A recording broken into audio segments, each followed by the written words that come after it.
Now we're live. Okay. Yeah. Where did it come down? Before you get into that, let me address a couple of questions because now they're going to be frustrated. Okay. Manny says, and I do remember that the other night, Manny said, Larry, I have to say, last podcast you went into executive session about like Congress. That's true. But he does that, Manny. We know that. And you should just shut up and stream up. And there were 50 people in here. I have to say it was pretty rude. But Manny, he didn't mean that. He got a little bit wandered on there. And Manny did say to you and Duran, he'd help out with the funding. So I did say that, Manny. By the way, Manny, you called me one morning and I called you back. You said you call me back in 10 minutes. It's the longest 10 minutes ever. But there, I got to your concern. Mr. Rolla, you got the floor. Now, you know what I'm going to do now? I'm glad that I didn't hit live because everybody that called in already heard what I was saying 50 times. I'm not going to talk about it no more. Good. I want to talk about Jamie and Jacob. Good. That's what I want to talk about. I agree with that. I can tell that. Yeah, where Jamie and I come from is an island called Cape Breton. So for us to do what we did, it's a very small area, gotten bigger population-wise because the Justin Trudeau at the time, let a lot of immigrants in, especially from India, and they filled the universities, but then they came up with other problems. So for Jamie to be the second leading trainer in percentage in Canada a few times, to win the dash title at Rideau Carleton is wonderful. And then what I like what he's doing, he's doing what Greg McNair and Rick Zeron did. Focus on the boy. Now Blair Burgess, and I don't care if he is watching it, Blair Burgess had a son called Taylor. He was a driving son of a gun. I'll tell you what. Billy O'Donnell had him driving. So what would that tell you if Billy O'Donnell picked over all the other, and I had him driving? But no, Taylor is a EMT or something now, and it's a shame that they didn't focus on that boy being driving. Because look what happened with Doug McNair. Look what happened with Scott Zeron. They're right at the top, and deservingly so. It helped the father's businesses. I mean, it was really good. Now, Jacob, what do you want to do? You want to become a driver? Yeah. But you got to finish your school first. Yep, that's the plan. Be a driver. Yeah. What about college? Yeah. Yeah. And what are you going to take? Accounting. Just driving horses. Accounting. When I'm done high school, just driving. No. Don't say that yet. Because education, everybody will take. I should have done more. We all should have. It makes a difference in any kind of business. So, that's the thing there. So I'd like to see you, as good as you may be, if you could somehow, Scotty Bell. Actually, yeah, we got to say hello here. There's a man called Scott Bell who's watching, Larry. And he was here for years. He trained. He had two horses, and they were both Grade 1 stakes winners.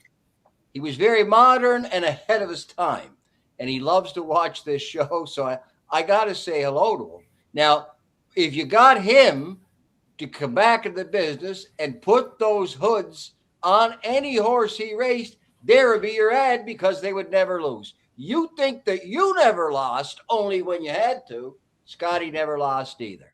So I just had to Gregory. What? I never had the pleasure of meeting Jamie. I'm getting to it now. No, but you're talking about Jacob. Tell me about Jamie first, and then we'll get to the kid. Okay. Well, I kind of know what I'm doing here. I've done this before. I kind of want to bring the two of them in to create interest. I'm hoping some youth will watch and say, "Oh, that young man." I have a method to my madness here, Larry. I really do. But I'll go to you on Jamie. Jamie, yep.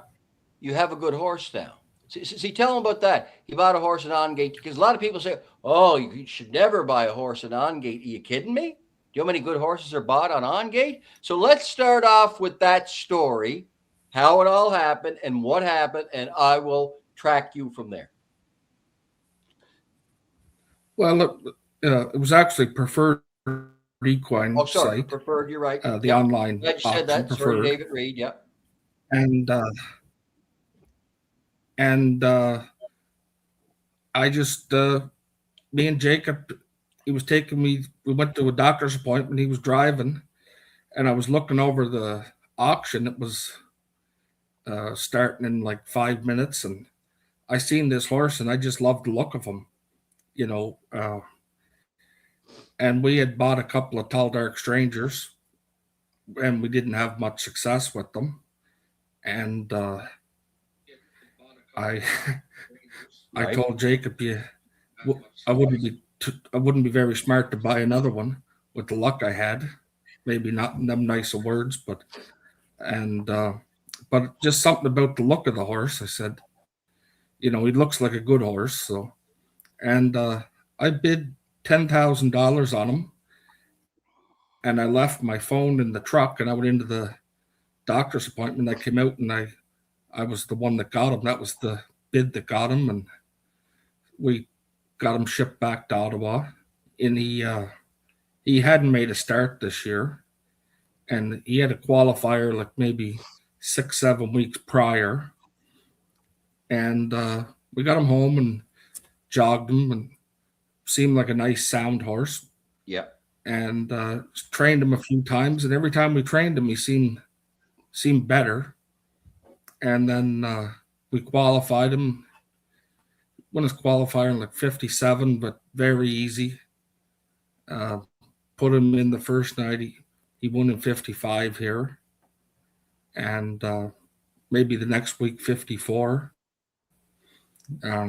He won. I think he won 53 here. Yeah, I think so. He won in 53 here, and then I sent him to Toronto to Gary Murner. And the first night he raced him, he won in 49. And he won 3 races in Toronto in a row. And then Gary suggested to take him to Kentucky for the Sire Stakes. And he had 2 seconds in the elimination, and then he was second in the final. And then he went to Hoosier and won a race there, Sire, some kind of stake. And he raced one more time. He was 5th, had a bad post in the mud, and then we sent him to Kentucky to be turned out. And he's home now. He's back going, and he looks great, feels good. And so hopefully, no, it was a super buy. And I remember he told me where he was and what he was thinking about doing. Then I looked up and I saw that was on the preferred online auction. I said, because. Sorry again for David Reed, but on Gate, they're probably running is kind of the generic for all of the online auctions now. That's probably what it is. For sure. Larry Cox, did I ever write a book? Yeah. No, maybe I should. Do you want to help me? Now, Jamie, so let's go back. That's what's current. And I think that's what's important. Now, how did you end up settling at Rideau Carleton Raceway in the nation's capital of Ottawa?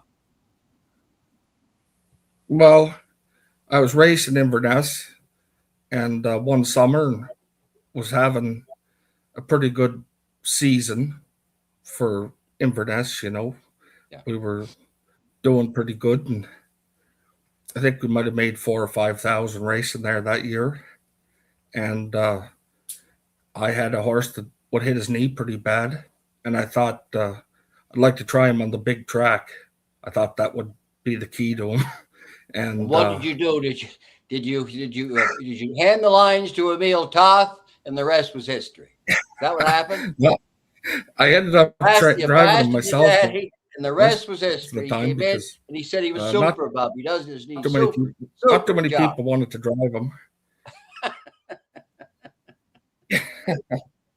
Yeah, but what was the reason nobody wanted to drive him? Hit his knees. That's it. And I know I wanted to come to Ontario. Rideau Carleton was the shortest drive home. Right. Yeah. See, Rideau Carleton. Rideau would be the shortest drive home if things didn't work. Larry, Blue Bonnets became the Hippodrome de Montreal, and when they closed, then the next stop would be Rideau Carleton for any kind of money. Now they do race in Three Rivers some, but it's an abbreviated meet. So I also told them something that I don't know if I did mention, but the group should know this. We were talking about Hervé. I don't know if they heard that we were live about getting the Order of Canada with John Beliveau, the great Montreal Canadian, and Gordie Howe, the Detroit Red Wing. Now I'm going to go over to Jacob. So Jacob, when did you decide? Okay, I don't. You're a pretty good hockey player too, right? Are you? Yeah, Jacob. Yeah, pretty good. Yeah, speak up. We got to get you. Put the volume up here. Nobody's going to hurt you. Yeah. Okay, but you like the horses better than the hockey. Yeah. That's what kind of happened to me too. That Memorial High would play on Thursday nights and they raced on Thursday nights. Yeah. Okay. So Jamie, you set up camp at Rideau, Carl. But at times you do run down to Mohawk and stuff like that, right? Yeah. And probably Woodbine when it was going. Right? Yeah, we used to do it a little more in the past than we do now. It just it's a long ship, 5 hours, and I really, it's hard to get a lot of staff, so it really messes up your day to go because there's only so much work can get done at home and only so much you can do the next day. And we usually have too many horses and we're usually short in staff. So it's hard for anybody to be away. So if I think they're good enough to go there, I will send them to somebody. Yeah, Jamie, which has worked for you. Gregory tells me that you're one of the top leading trainers, whatever racetrack you go to. That's usually the way it goes. Yeah, he is.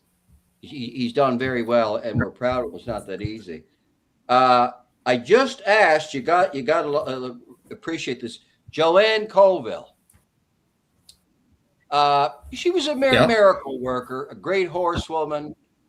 At one time, chairman of Standardbred Canada, had her own sales agency, runs OSAS, which is is for retired horses. But she also saved one of the greatest all-time drivers in history.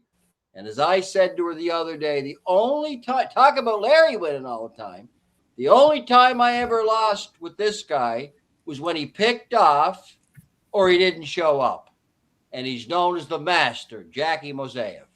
And I said, I'll guarantee, I said to Joanne, he would know Larry. Larry, you know Jack, right? Of course I know Jack. I know him since he's she born. She better get him up. He hasn't been feeling well. He broke a couple of ribs or so. See, Joanne would be very good on the show. We'll get her too, because literally, here's what she does. She was chairman of Standardbred Canada. She's the one who marshals the horses at Mohawk, right? She has like a managerial position at Home Depot. And then she has OSAS, where it's like the Standardbred Retirement Foundation of Canada. Plus, she breeds. Plus, she's got Jack there training now. So she's got a lot to say. She's a good woman. So we'll get her on. But I hope that she gets this and she'll get a laugh out of it. Jamie, how many horses do you get in your stable? Larry just asked. Jamie? We usually have 21 stalls at the farm. Yeah, we usually have 21 stalls at the farm. And we usually have like the odd one will be in Toronto or somewhere else. And then we'll have some in the field or, turnouts and, but usually roughly 21 horses are being trained at the farm at all times. Somebody just said to me, Greg, when Larry gets his manufacturing coming along, if they could produce you a pair of pants. No, I have. What is the look? You know how the women wear what they call the yoga pants? Well, I have the version in a 3/4 length short because it's warm here with the lights and everything. You'll see, you could go and watch an anchor on ABC or NBC and see the same thing because it's so hot with the lights. That's why I got it that way. So now, Jacob, when did you start jogging? How old were you start jogging horses? Yep. Speak up. What? I said, how old were you when you Speak up. started jogging horses? What's the question? He said all you want to do is jog Oh horses. yeah, No, how old were you? How old were you? 8, I think it was. Yeah. And you just been doing it ever since? I was 8 He was 8 years old. when I started jogging. Yeah. And you liked it right Ever away. since every time I could get to the bar. Yeah, you love it, huh? It's you know what He's I'm amazed. He's warmed up. What you're doing well in He's school. warmed up the horses. I think. Oh, lots. And schooled them, right? Yeah, passing all my yeah. classes. I think my lowest grade's like a 65. Right. Yeah. Another thing, Larry, that I got to remember. Freddie Hudson said, make sure I promote. He's doing the, what do you call it? For all the Meadowlands drivers, new and old, he's going to do, there you go, the tribute for them. See, you got it on there. We got it up, and you could take it down because now we can't see our friends here. So people saw it, and I'll mention it again. Now, so I got that one. So you, I'm surprised that your grades are good, because once I started with the horses, the grades went like that. Because you want to be with the horses all the time. No? Yeah. Well, I know if I keep my grades good, I'll be able to go to the barn more often. And, Well, that's it. You know what? And your mother's a teacher? Where does she teach? No. Oh, I thought you said she was a teacher. Where did I get that? No, she don't teach. What does she do? No. What? No. She has a government job. Then. No, she works for the government. Well, okay, that's right. Yeah. Close enough. So, but she would be she'd be watching you about education. Same difference. Yeah, that's right. Yeah. Now, Jamie, you also bought a bunch of yearlings this year because somebody said to me, Ian Kerr said to be on. You had to make sure. What? You got like 12 or 16 or something, he said? Yearlings, 2-year-olds now? What's that? Sorry, never. I said you couldn't have hear what you said. You have yearlings now, 2-year-olds. How many? How many? Yeah. There's 10 at the barn. Do you have a cell phone on? There's 10. Turn off your cell phones, both of you. Yeah, they have a big delay. You got to turn the phones off. You have to. If not, you're going to get that delay. That's the problem. Turn your phone. Yeah, you're going to have. Sorry, because they can all text you and call you later anyway. And if Scotty Bell needs anything, look, I got the phone right here. If he wants, here he is. Here, what's he saying now? We got to. I'll just quickly, in case this is an important one. Yeah. Ask Jamie who's the best horse he's ever trained. We know that answer. Huh? Best ever trained the Caviar Seacrest. Yeah, that's right. Yeah. That's an easy one. Who's the best horse you ever trained, Jacob? Yeah. Vegas Rock's who's the best probably. Horse you ever trained? Vegas Jacob. Huh? HP Liz Shadow. He's got to lean ahead and speak louder. HP Liz Shadow. What Shadow? Probably the best I trained. Okay. I think you both got your phones off now? HP Liz Shadow. That's what he said. Okay. Yeah. Ryan, shut your phone off. Yeah, it should get better now. So, Jamie, what did you say you have? 12, 16 yearlings, something like that now, 2-year-olds? They might have a television on over there or something. Something's we have on, 10. Yeah. There's a real bad delay. There's 10 of them. What? You got the TVs on? Yeah. No, the TV's not on, is it? No. What do you got on there, Ryan? Nothing. It's my phone. Ryan's got nothing on? Is it any better now? Yeah. Well, does Ryan want to get on too? He can get on if he wants. No. All right. He's welcome. Tell him I said that. He might feel left out. Yeah. Okay. Jamie, what do you think of Larry's hoods? There you go. Do you want to come on or do you want to go downstairs? And I don't call the blinkers because we don't, the blinkers, that's the thoroughbred term, but a hood is what we call it. Or when they cut the holes in, it's called a cheating hood. What do you think of it? What do you think of the gel and the cap and everything? Get in here. Okay, there he is. See, I told you. How you doing, bud? How are you, Ryan? Good. Good. I'm glad you're welcome to come on. I'm doing good. This is a family show. Okay. Yeah. Where were we? I've asked you. Larry. I asked you about the cap. What do you think that would do for your stable? Huh? They don't. I don't think they're having a lot of trouble in. I think it's a great idea. Do you? What do you think would be more effective? Yeah, I'm not hearing Greg very good. Oh. How about now? Is the computer plugged in? Can you hear me good now? Yeah. Mom, is the computer plugged in? Jacob's going to check something. Okay. Can you hear me well now, Jacob's checking something there. Okay. Hi, Mandy. Did you show Mandy? I can hear you right now. Did you show Mandy her song? Hi. Did you see I sent by the manager doing a spoof on Mandy Copley? Did you see that? No? Jamie? I don't have it off. There's nothing on. Still not hearing me? You're still not hearing me? Hearing you a little better. Jacob's shutting everything off in the house. Yeah. I can hear you now. Oh, good. I said, did Mandy see what I sent you? Larry, you'll like this.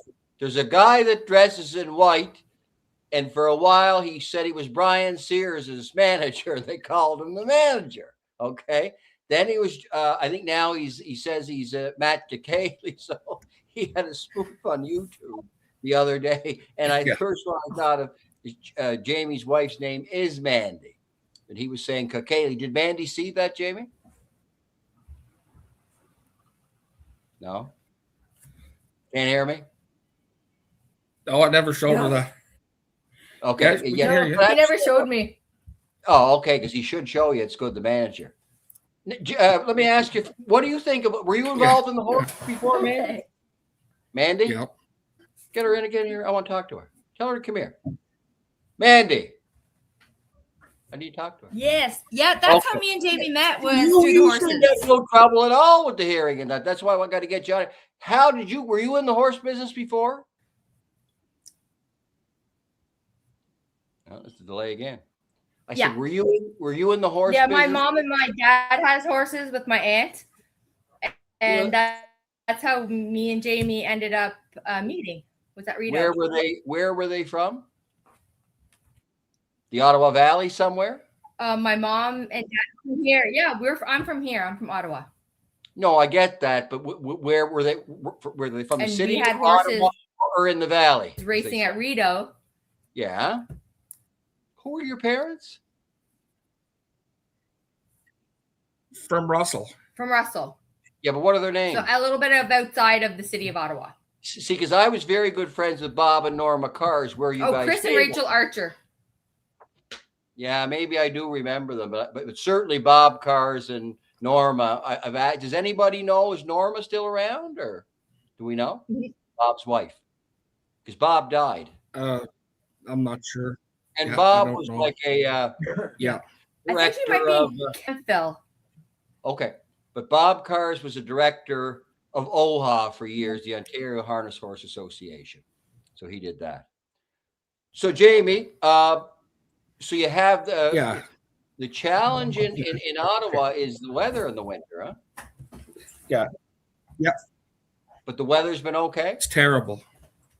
Oh, it's been terrible. We had a wicked snowstorm today. Right. Oh, you had the storm. Yeah. It goes in spurts, it was really bad. Yeah, we got a wicked storm today. Yeah, I was thinking. School was canceled. I saw that. Oh, it was. Roads were really bad. So yeah, because I think I read you couldn't jog the horses today. Yeah. No. You stayed in. But outside of that, you don't. Oh, no, we get out. Huh? You know, we got them out. You did get them out. Wait now. I'm just checking here because they say. Yeah, we were out today. Yeah. You jogged them all? So could he jogged today too because he was out of school then. Right? Yep. You know, when this happens, let me just say this. When this happens, because we go through this sometimes, because we did over 200 shows. If your computer is not next to the router, I think they call it the router, or if you have any cell phones on or anything, your internet speed gets cut way down. And sometimes, and I don't know that much about it, but sometimes you either got to hook up to Wi-Fi or disconnect one of the two. But your internet speed is very, very slow, and that used to happen to me before I moved my router. Now I used to freeze up all the time because right now you're like on a 30-second delay. You know, Greg asks you something, and then 10 seconds, 15 seconds later, you know, you respond. So there's a problem there, and what I should have done had I known. I don't know how far away your router is, but if it's in another room or you don't have good internet speed, see, that used to happen to me when my internet speed was... Checking that.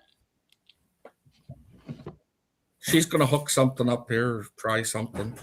Yeah, because the picture is really good. It's just that the delay, you wind up talking over everybody and nobody could hear you. Yeah. But it's sometimes the Wi-Fi. I don't know what I'm talking about when it comes to that. But no, you're right about that. You're right about that.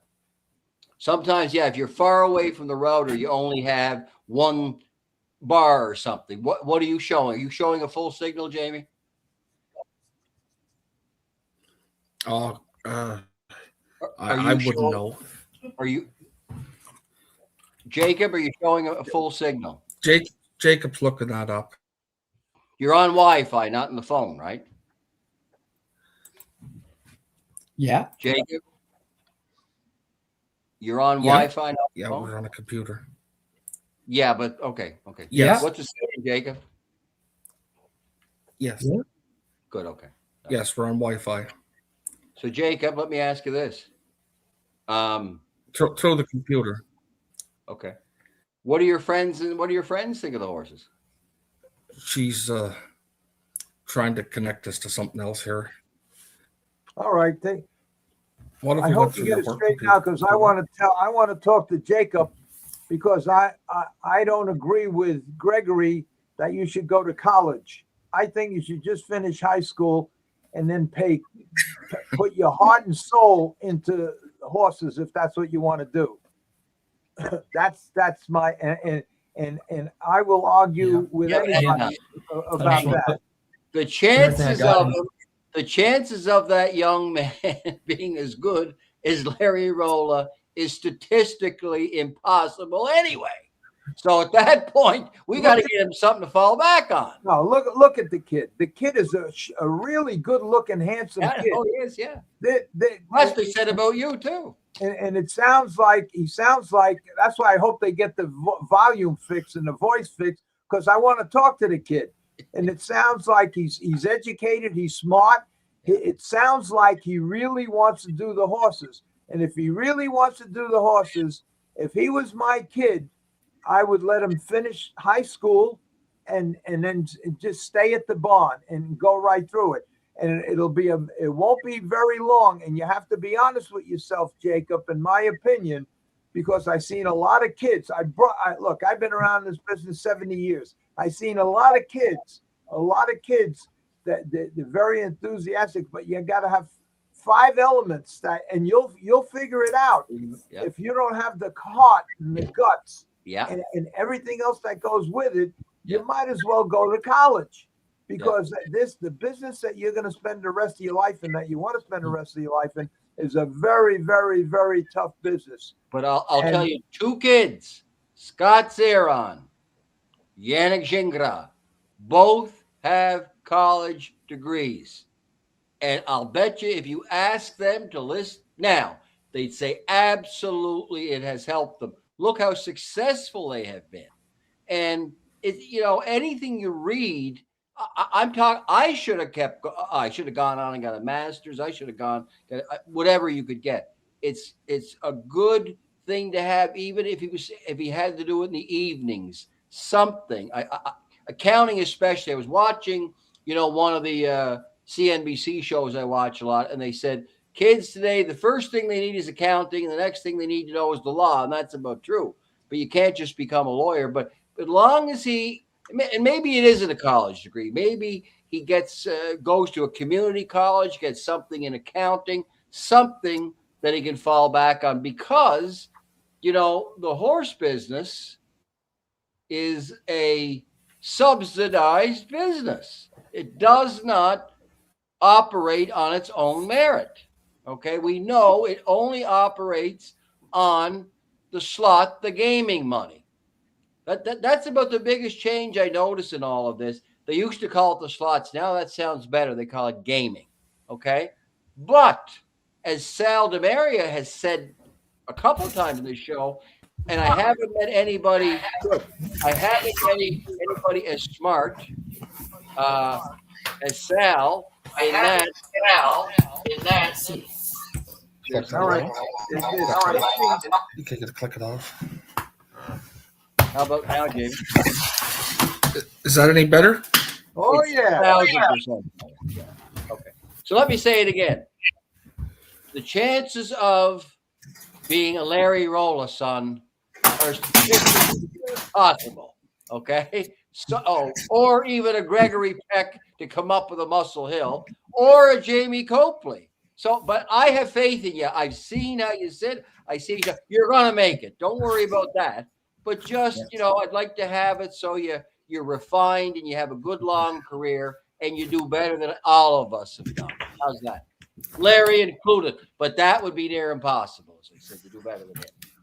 As I tell him, he won every time he wanted to. The only time he lost is when he had to. Jamie and Jacob, are you guys, can you hear us? Yeah, perfect. He's in you. Yep, we can hear you perfect. Yeah, but now you're frozen. Yeah, can you hear us? We're frozen. We hear you, but you're frozen. You're frozen. That's all right. Yeah, but she's trying though. Yeah, they'll figure it out. Mr. Rolla. Yeah. You have the floor, sir. I'm handing the floor to you. All right. In the meantime, they'll figure it out. So far, they got the picture great. The volume is great. Now they just got to unfreeze it. Now, what you should do is you should just unplug, just get out of this and then go back to the link again. Go back in, and just start the whole process over. And now they'll unfreeze you, I think. So try that. Yeah, maybe they could try that. Larry. Yes. I was saying what Sal said is that the way the gaming has gone, it's less bricks and mortar, which the racetracks take the most bricks and mortar, and going to the internet. So at some point, maybe not in our lifetime, but in Jacob's lifetime, you'd have to think they're going to say, wait now.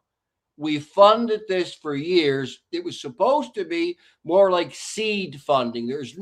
If you're Warren Buffett, they don't keep giving you money to fund blues. Forget about that. Okay, wait a minute now. I think, can you guys hear us? Yeah. Oh, yeah. Perfect. We hear you. You're unfrozen. Okay. We can start the show right now because everything looks good. Yeah. We're all set. But I think that everybody's heard up until now. But Mr. Rolla, I've given you the floor. You said you want to talk to them? All right, Jacob, you can hear me? Yeah. Okay. Let me give you my advice. Yeah. I've been around. I think I'm the oldest one here by many, many years, by at least 15, 20 years. I've been around a long time. I've been in this business since 1958, something like that. And I mean, I don't play golf. I don't go to beaches. It was 24 hours a day in the barn. I've seen a lot of young kids come and go. One thing I wanted to say, why I believe it's tougher now than when I first started. When I first started, there were guys like Frank Safford. There were guys like George Butterworth. There were guys that you never heard of. they were old farmers and business guys, and every one of them was 6.5 feet tall, 200-300 pounds, and then little by little up come, maybe in the 60s, up come the Lucian Fontaines and the Carmine Abatellos, and then everything started to change, and the Billy Houghtons and the Stanley Dances, and everything started to change.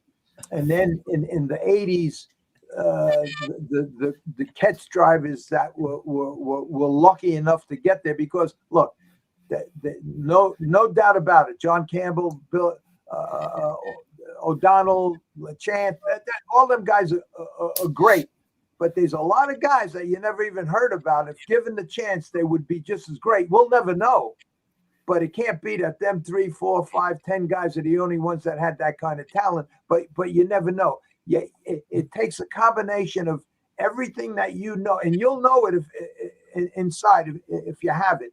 If you're afraid, if you don't have a sense of pace, if you don't have a sense of judgment, if you don't have common sense, if you don't have just talent, but talent alone don't do it. You need the other things that go along. A lot of young kids that had talent, the minute they get in a wreck and they break a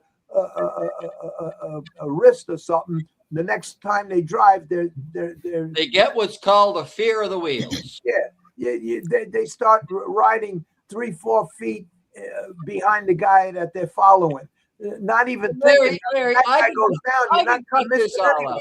All that man has to do, never mind the hoods, never mind his father, bring Scotty Bell back to train them all, and he'll never lose. It's that easy, kid. There you go. Right, Jamie? You agree with that too? Yeah, absolutely. That's right. Jacob, if you and you'll know yourself. Scotty Bell, we have fun. Feeling for whatever, once you get into it, if you start feeling apprehensive, if you start feeling, I'm not saying everybody gets a little jitterbugs and everybody gets a little frightened, that comes along, but if that don't go away and things don't start easing up, get out of the business and do something else. It's a tough business with guys out there that are completely fearless, with a great sense of pace, a great sense of rhythm, a great sense of everything, and have talent. Like me, I was born to compete. I was born to race. I was 15 years old. I was racing cars with guys that were 25, 30 years old, hand-built cars, okay? You were built like Muscle Hill before there was Muscle Hill. That's true. So anyway, that's what I'm saying. And if you have all of them qualities, in my opinion, forget about college. Forget about college. That's my opinion. And you're young enough to give yourself 100% chance and not be bogged down with any other bullshit about algebra and studying. Give yourself because you're young enough to realize if you're going to be good enough to make it. You'll know in a year or 2 years, and you're young enough to overcome any mistakes that you make at this point in your life. But if you're in it 2 or 3 years now, and everything starts to fall into place, and you have a good sense of pace, a good sense of rhythm, a good sense of everything that you need, the 5 things that you need outside of talent to be there, and you'll know if you have them. I see many young drivers that in fact, this poor kid, Richie Silverman, he was coming along good, then he got in a bad wreck. When he got in a bad wreck, all of a sudden he's in a race. He started backing off, saying 2 feet from the guy's helmet in front of him. Not even realize if that horse goes down, you ain't missing if you're 2 feet behind him or 1 inch behind him. But nobody would use him anymore because he got afraid. You drive and if that happens to you, just get out. Just get out of the business, because this thing, and you'll find out that and you have to get lucky. Everything has to work. Look, when I raced at the bullshit racetracks, and they're going into the first turn, everybody's screaming, look out, watch out, you got to go. When you drive at the Meadowlands at Yonkers, you're going into the first turn twice as fast, twice as close, and nobody says a word, because everybody knows that the guys that they're racing against know where they are, know what they're doing. And if they're an inch away from your wheel, they know they're an inch away. Where at the smaller tracks, where they have these inferior drivers, you got to yell, where the hell are you going? You know, because they don't know. And you'll know if you're one of them bad guys, then just get out of the business as much as you like it. Look, I know a lot of guys. I'll go another way then. Let's say you don't want them to go to college. And by the way, it's a mixed bag here. I will say this, what he should do is to come or go somewhere. The learning does not stop with his father, as great as his father is. If you went and you take like Scotty has a friend, Steve Elliott, who, as we all know, there really wouldn't be a better horse trainer. Not in all my years. Okay. And there's guys like that are still around that would kind of like the idea of a young fella coming up, because he probably thinks what I thought. Well, mine not really interested in it. So if that's the case, you know, I've always said this. I'd love, and I did.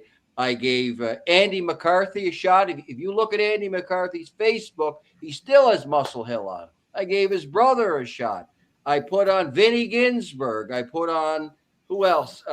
Luke McCarthy from New Zealand.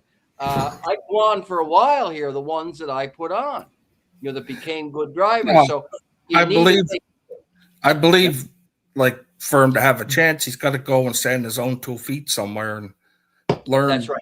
Well, you start with you. Because if he started with you at Rito, he's gonna win races because you know what horse. So that's a good thing. He then comes to somebody else, like I mentioned, a top trainer. And because somebody else told me that I gave a guy a horse about a couple of years ago, and a guy said to me, who was his uncle? He said, "What did you do that for?" I said, "Well, I thought he could train." No, he said, "I've told the kid 1,000 times, should go with a reputable trainer who will teach you something, who will make you work for things. You might have to ship a few horses. Look at I look at the kid from Inverness. There's a kid from Inverness, Damian McClellan. He works for the second leading stable in Canada, Rob and Kyle Fellows. But he ships horses to Flamborough, wins races at Flamborough. He shipped last night in the snow to London. He won there. He'll ship to Mohawk, won there. That's the kind of stuff that will help Jacob. That'll give him an education too, which will separate him from all of those kids now that I can tell you didn't do. Yes, they can make horses go fast, but they don't know anything. They haven't. I'll ask them, did you ever read The Care and Training of the Trotter and Pacer? By the way, did you, Jacob? Did you ever read The Care and Training of the Trotter and Pacer? The old one. What? No. Yeah, you don't know anything. I told Scotty's ear on one. He came over to drive Stand the Man. He was on a big race winning streak, and he said something to me about the Murphy blind. I said, did you ever read The Care and Training of the Trotter and Pacer? He looked at me. No. I said, get the fuck over there. You don't know anything about equipment then. Get that. No, I'm saying it again. He needs that. You could go online, Care and Training of the Trotter and Pacer, written in the 60s by James Harrison. The only thing that doesn't apply today is the times are faster. It's a textbook. As my father said of the day. Now, a lot of the trainers didn't like the Care and Training because they felt, well, then the owners will get wise to them. But I'll tell you what, a guy that was confident or is confident in his own training skills, he's happy to have the owners educated in that. Because he's one step ahead of them all the time anyway. So that to me is a must. I mean, when we get off, whatever Amazon is on there, you can buy it secondhand. Not the new one. The new one they rushed together because Kurt Green died. So it just didn't. It's the original one that Larry would know. I'm sure Larry, you've read it, right? All right. Let me have my say now. Let me have my say. Everything you said, most of what you said, I agree with. But let me just say this, because Jamie said, I want the kid to stand on his own 2 feet. Let me say this. look at all the Hall of Famers in the trotting business and in the thoroughbred business. All the Hall of Famers, 99 and 9/10 of them never went to college. 99 and 9/10 of them started when they were young. In harness racing, I could name 4 Hall of Famers that never went to college, but if it wasn't for either their family, and I'm not going to name them, if it wasn't for their family, that put them on winner after winner after winner after winner, and in the meantime, spend all day at the barn. You're a leading trainer, Jamie. You know how to rig one up. You know how to rig one up. You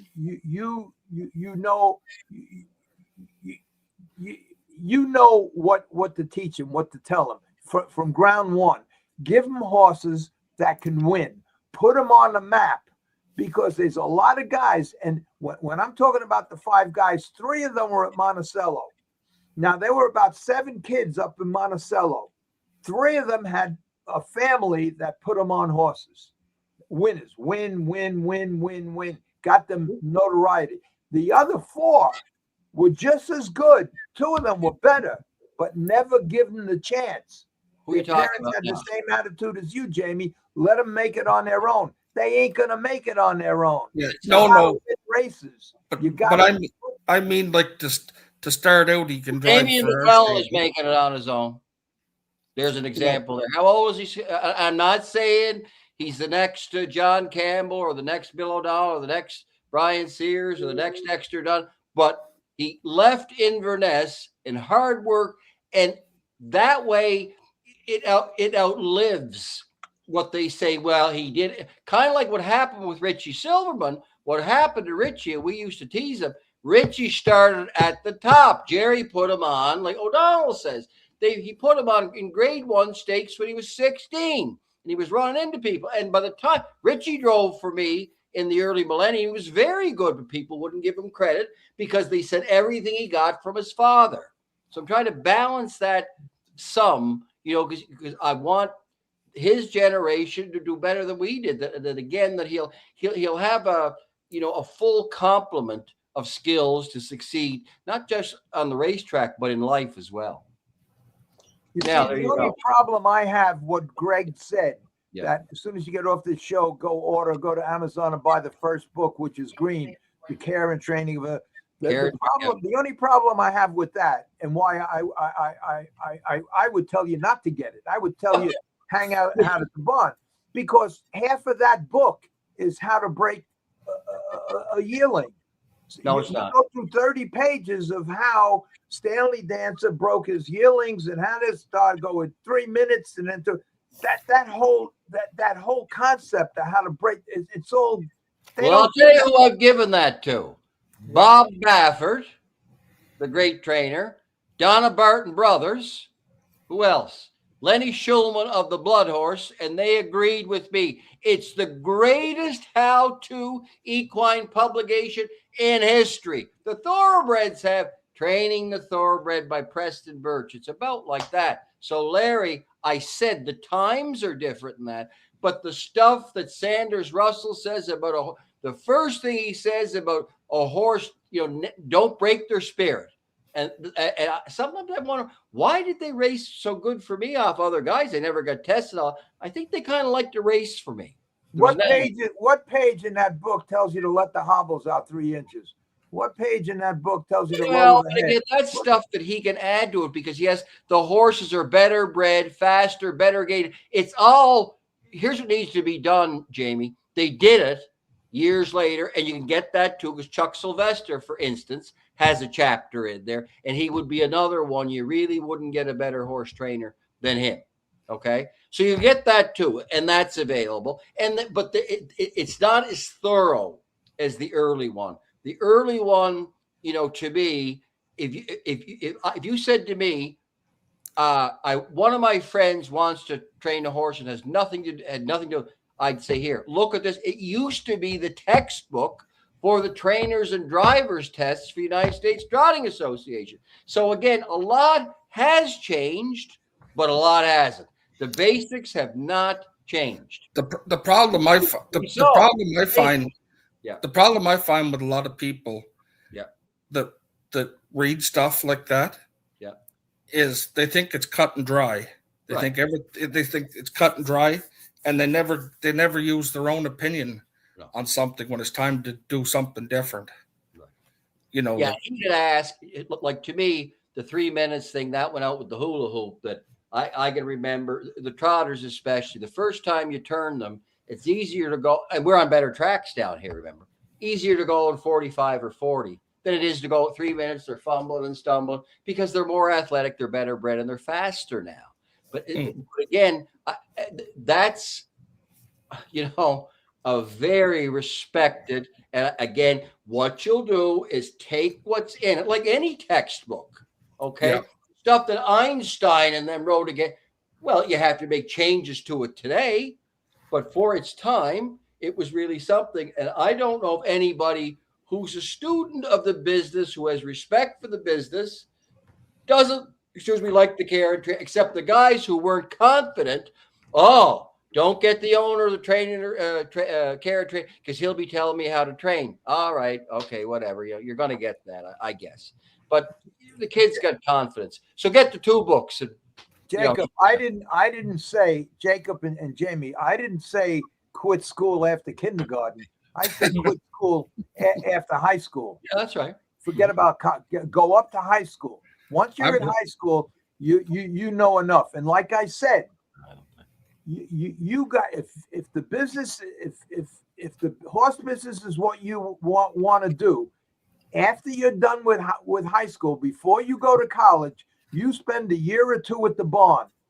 Let your father put you on as many good horses as he can to win races. Put in a couple of clinkers in there so you have a, but let him put you on a couple of winners. The winners are the ones that are going to, people in the grandstand, that they're the ones that are going to be paying attention to you. And when you go on your own, they'll give you horses. Now, during that time, you can always go back to school. You can always go back to school, but you can't always go back to when your father is 80 years old and retired. So do it now. When your father is one of the leading trainers, has a bunch of horses, has racehorses, has yearlings, learn everything you could possibly learn. Get out on a racetrack. And whatever happens. Larry, he's been doing that since he's 8 years old. My son Brendan came to Aiken. He was 12. Never behind a horse. It's like he was training to move, and it was a joke to him. Yeah, I'm not saying the kids are more talented. They shoot the puck harder. They throw the football harder. They hit the ball harder, and they're better. I've had a guy say this to me, and tonight I'm giving opinions.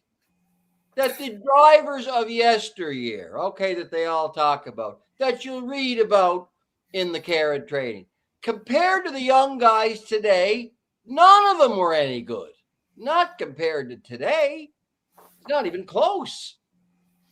Remember, before years ago, it was strategy, staying in along the rail, keeping the big hold. The same as training the colts. They'd have you training the colts with no handholds. I want to see one take off on your place and start heading down over the bank, and you got no handholds. You can't stop them. And then what they would do, but when they put the handholds on, they'd have them way up their ass. It was so stupid. See, they did a lot of things wrong. And I've heard a lot of old timers say, yeah, no, you're right about that. I said this about Cat Manzi, talking catch drivers. Cat Manzi drove more between, I think it was 2000 and 2010, more in a decade than anybody in history. And he said why he did well is he changed with the times. If the young guys started letting their handholds back, so did he. If they started to lean back, so did he. If they let it back, so did he. If they bought a new bike, so did he.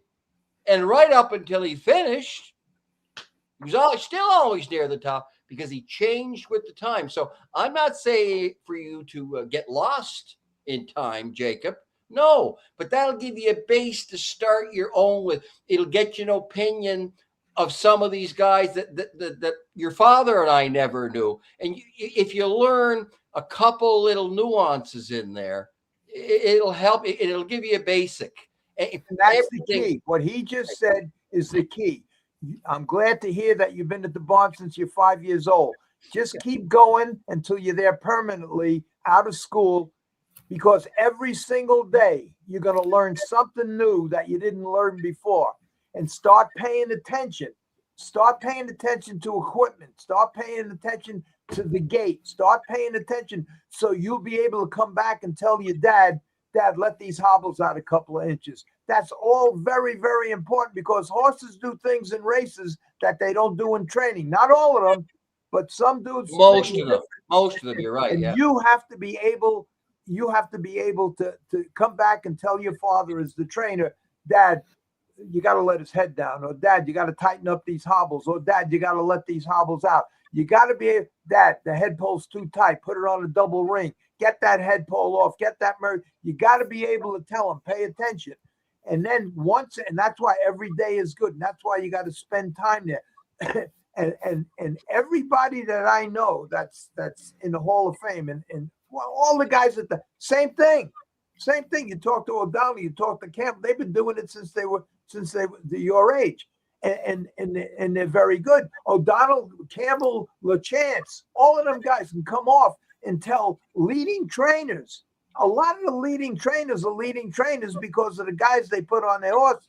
Okay, and that's what you have to learn. And during this time, you're going to get in a couple of wrecks. You're going to get, and if it bothers you to the point where you're going to get the jitters when you first go out there, but once you're behind that gate, if them jitters don't leave, and you're sitting in the 3-hole, and they're coming up, and you get out of the business. Get out of business, because you got a long way to go, and things are going to get faster and closer and tighter. Just get out of it, and you'll know. If you're honest with yourself, you'll know. And it kills me when you see people that were, and it's terrible. People, I'll just use this example. A good friend of mine, he was born to sing. That's all he wants to do is sing, but he can't. He's terrible. He's off key. He went to teachers. He's terrible. And finally, I had to tell him. I had to say, you got to get a fucking job. You're terrible. But this is all I want to do. Well, you're going to be on food stamps your whole life then. You'll figure that out. And to figure it out, spend all your after the 8th grade, or I think that's when you get out of high school. I don't even know. Next week is my last week of school, and then I go on co-op at the barn all semester. Well, really? At the barn. So they're instead of going easier for you then. Yeah, instead of going into school, I go to the barn and I get my credits that way. So I could still finish high school just at the barn. And Jamie, let the kid look good on the racetrack. Put him on winners. Put him on winners. Oh, yeah. Let him Hey, look now, good. Larry, what do you think he's going to do? Put him on and get him to stiff them like you had to do? Come on. Let's have some fun here. We got to have some fun here. Come on. Again, listen, Jacob, I'm going to say it again. Larry won every time he wanted to. He only lost when he had to. That was it. So there you go. Listen, and there's no problem saying to your son, look, son, this is a 2-year-old. It's a second lifetime start. Next month, he's going for 100,000 in the stake. He got the 8-hole, and it's raining out. Yeah. Take it easy. Yeah. Take it easy with him. Naturally, if you could win, you're going to win. win. And then he'll end up owing a couple of hundred. Listen, then he'll become a gambler, owing a couple of 100,000 and paying 2 points a week on the VIG. We did that. We can't have that boy doing that. The only one I know that never did that was Stanley Dancer. Even if the horse was going for $1 million next week, if he had the 8-hole in the mud in an $800 purse, he'd leave out of there. He'd just go. By the way, in fairness to Larry, all the horsemen I talked to do say he was very good. By the way. Yeah. And I watched him driving that. No, he did for a guy, as I'd say, Larry, did not go up with it where we were all born into it. So that's harder what he did. And I commend you for that. Oh, now, what? We get I like watching the shows, and I got a lot of people watching the podcast now. Oh, no. You got a lot of people watching. Yeah. See, I'm trying to get audience. Like I got Joanne, as I mentioned earlier. Robbie Robinson got me onto it. Well, I'm glad Robbie's watching too. He never Joanne, misses. Joanne, I'd like to get her on. Joanne Colville, Jackie Moe's wife. I'm telling you, there's a woman with credentials. She does a lot of stuff. Greg, is this Steve Wing? Is he any relation to Teddy Wing? I wouldn't think. I don't think. He says, Larry, I agree with you. Give it a try right away. The average person has 4 or 5 different jobs through their lifetime. Well, that's look. If that's what you want to do, and that's what you would think you were born to do, give it a shot. But if you're going to give it a shot, give it a shot. Don't give it a half-ass shot. Don't give it a bullshit shot. Don't be working Uber when you should be at the barn. Learn how to patch quarter cracks. Learn how to chew off. Learn all of these things. Yeah. Yeah, I know how to put it. That's my advice. And tell your father to put you on horses that can win. Get your name out there. Get write-ups. I'm going to tell you something. I got a write-up. I was at Yonkers Raceway the first year I was there. And I think it was after 7 or 8 races. I don't even know. You know, people tell me they sent me the article. I don't remember what I did back then. And they sent me the article, and then you kind of remember things, and then you fill in the blanks. But anyway, I was there. I was a provisional driver driving against the best drivers in the world at that track. Look, they were George Butterworth. They were the bad guys, and then they were guys that were good, like George Schulte, Billy Houghton, Stanley Dancer. Them are the guys that I was racing against. Now, after about, I think it was 7 or 8 or 9 races, my first 9 races at the biggest racetrack in the world, I think the worst I was 3rd. Oh, we know that. Win, second. What happened? The newspapers come. I got in 2 different newspapers a full-page write-up of my whole life, how I started and everything else. They went to Stanley Dancer, Billy Houghton, and George Schulte and says, what do you think of this kid? Yeah, what they say. Stanley He's a phenomenon.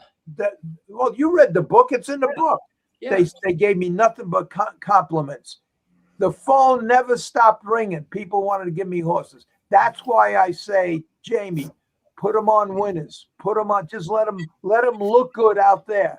And never let them look bad. If there's a horse that's in that can't win, get some guy that needs the money, put him on, go around the racetrack, let your son have a winning percentage. Because at the end of the meet, he's going to be the leading percentage driver. And that's what he needs to give him the best shot. Now, the father's already the leading dash winner there every year, the second leading percentage trainer every year, and has been on top some years. He'll be all right. He'll get some. He'll have life. He'll be starting in a much better position than most. Okay, right. Because most of the people, you see, a lot of the people that are very successful don't believe in luck, but that's because they already made it. But luck plays a major part in success. Okay, you got to know what you're doing. You got to have ability. You got to be nonstop, and you always got to show up. But if you don't have luck, it's all for us. So luck plays an important part. Now, but your father being a trainer and having horses and that eliminates a lot of. If it wasn't for your father, you have to be lucky that somebody's going to put you on a horse. You got to depend on other people, and you know what's going to happen. The same thing that happened when Jimmy Morrell Jr., who's a top driver, had to leave the Meadowlands because when the sheet come out, he was on the 5th, 6th best horse in every race because there was Campbell, O'Donnell, but and not that he wasn't as good as them, but they were there first. And a lot of people could never make it at the Meadowlands because the first 3, 4, 5 guys were there before them and already had the name and the reputation. And Morrell, that kid, I raced with his father. When this kid come up, he was a phenomenon.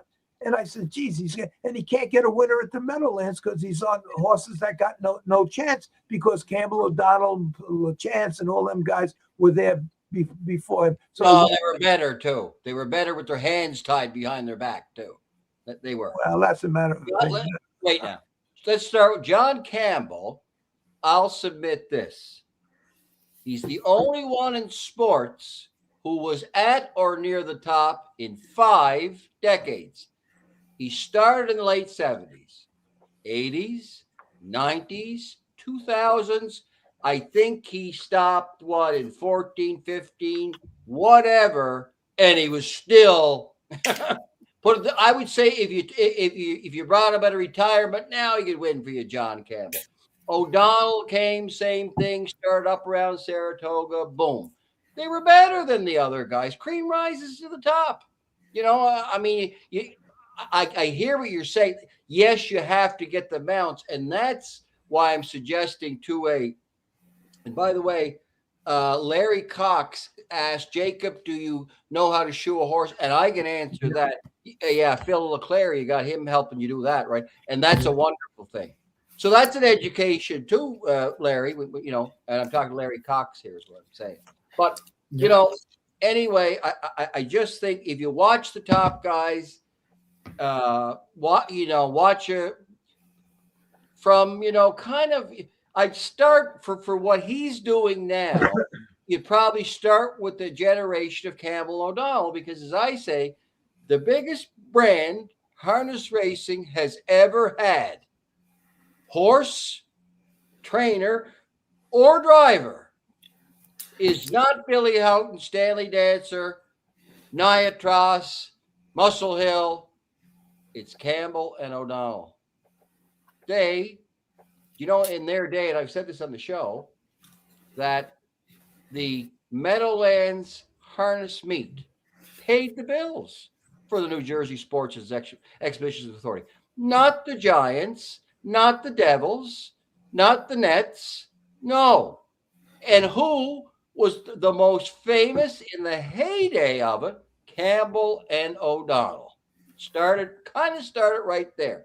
And that's when the catch driver got popular. There was catch drivers before that, but they really got popular. So I'd say if you start there, go through the generations. But I still think you could, especially in this market, you could go, instead of getting credits and working for your father for a couple of weeks, I'll guarantee you go to Florida for a couple of months and somebody would take you on and write whatever you need to give you a credit and you'd get some experience. You see what I'm saying?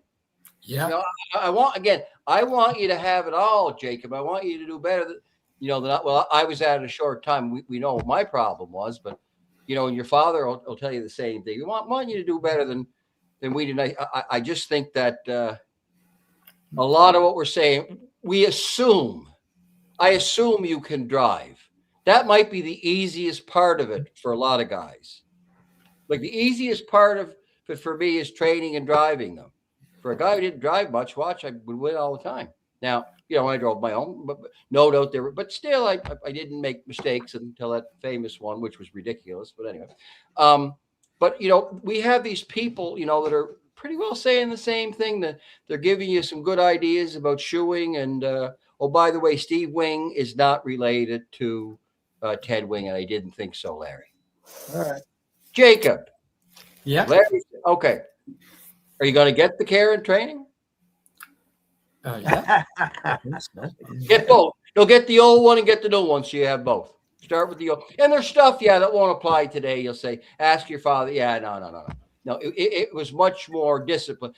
And then the second one, it gives you the theories of like Chuck is in there, Sylvester. Then you got Bob McIntosh, and you have I think Pierre Erickson talking about the the Scandinavian training, and that's all good too. And then today, though, with television and the internet, Larry, they pretty well get a university degree by watching. Now, Jacob's going to be pretty lucky to train the young horses down. Like we got Robbie Robinson helping with them. Robbie's a really good horseman, so he'll teach him a lot of stuff. And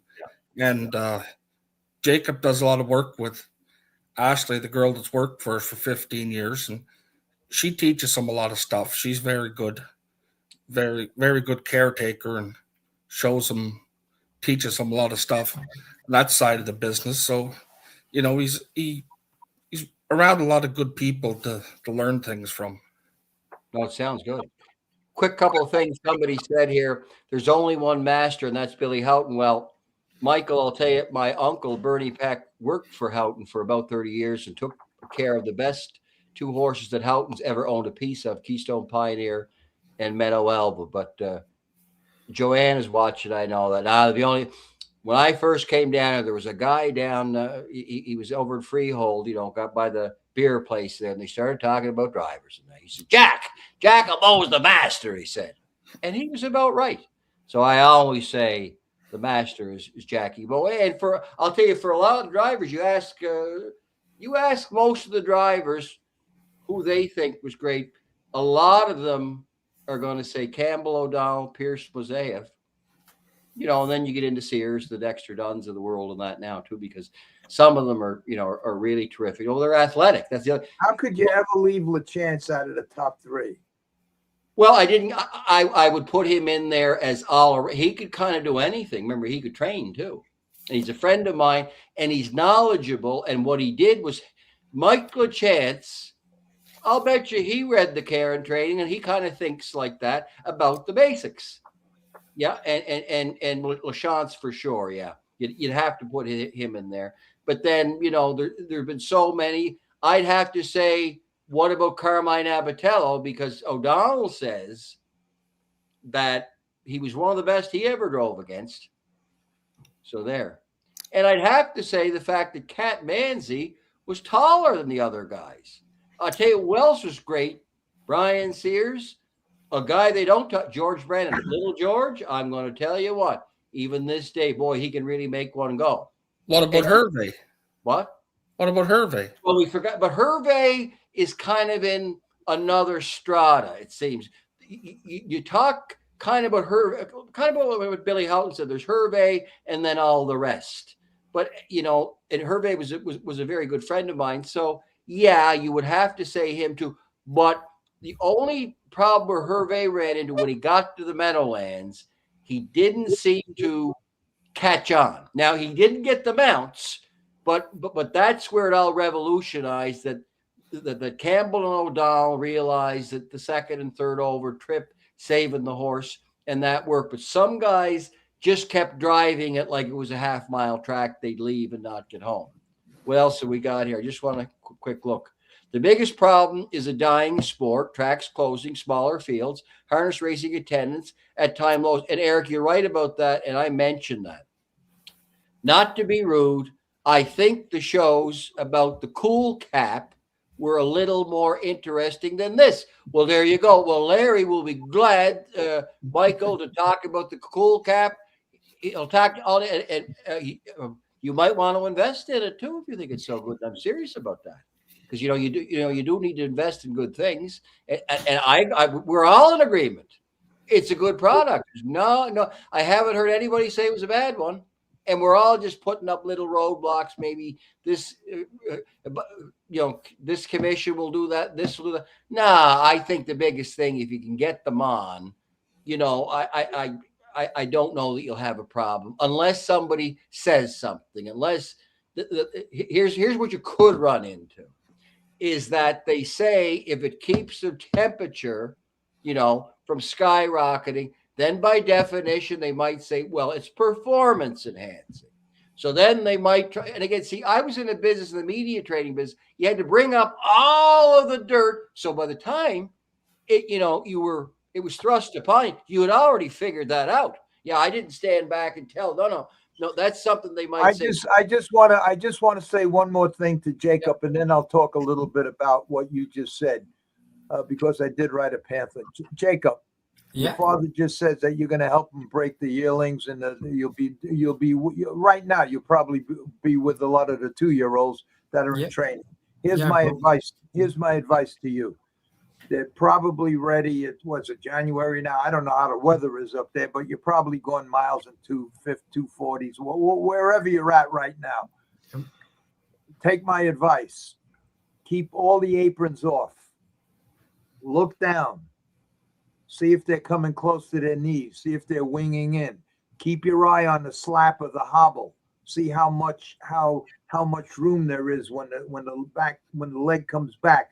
See how far back it comes. So maybe you could tighten them up, or if it's right on it, maybe you could let them out. Pay attention to all of these things. Keep the aprons off so you could see every single move. And this way you can come back and tell your dad, I don't think he needs tendon boots. The only time he comes near a tendon is when he's walking.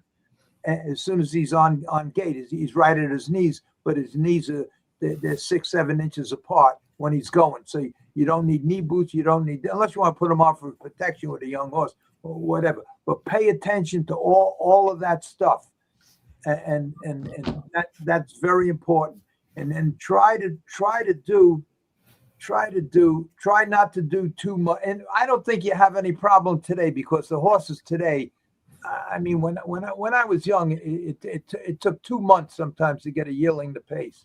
Now they're pacing in the fields before they're. Yeah, but there's still some of them that won't pace, though. Not all of them. So your job's going to be a lot easier. But keep the aprons off, look down, pay attention, and go back and say, Dad, and around the turns, he's getting a little close to that knee. He's not hitting it yet, but next week we're going to go a couple of seconds faster. He might come close. May want to put a pair of knee boots on or whatever. And this way you'll learn. Pigeon-toed horses out, toed out, in. Pay attention. Pay attention to all of this stuff.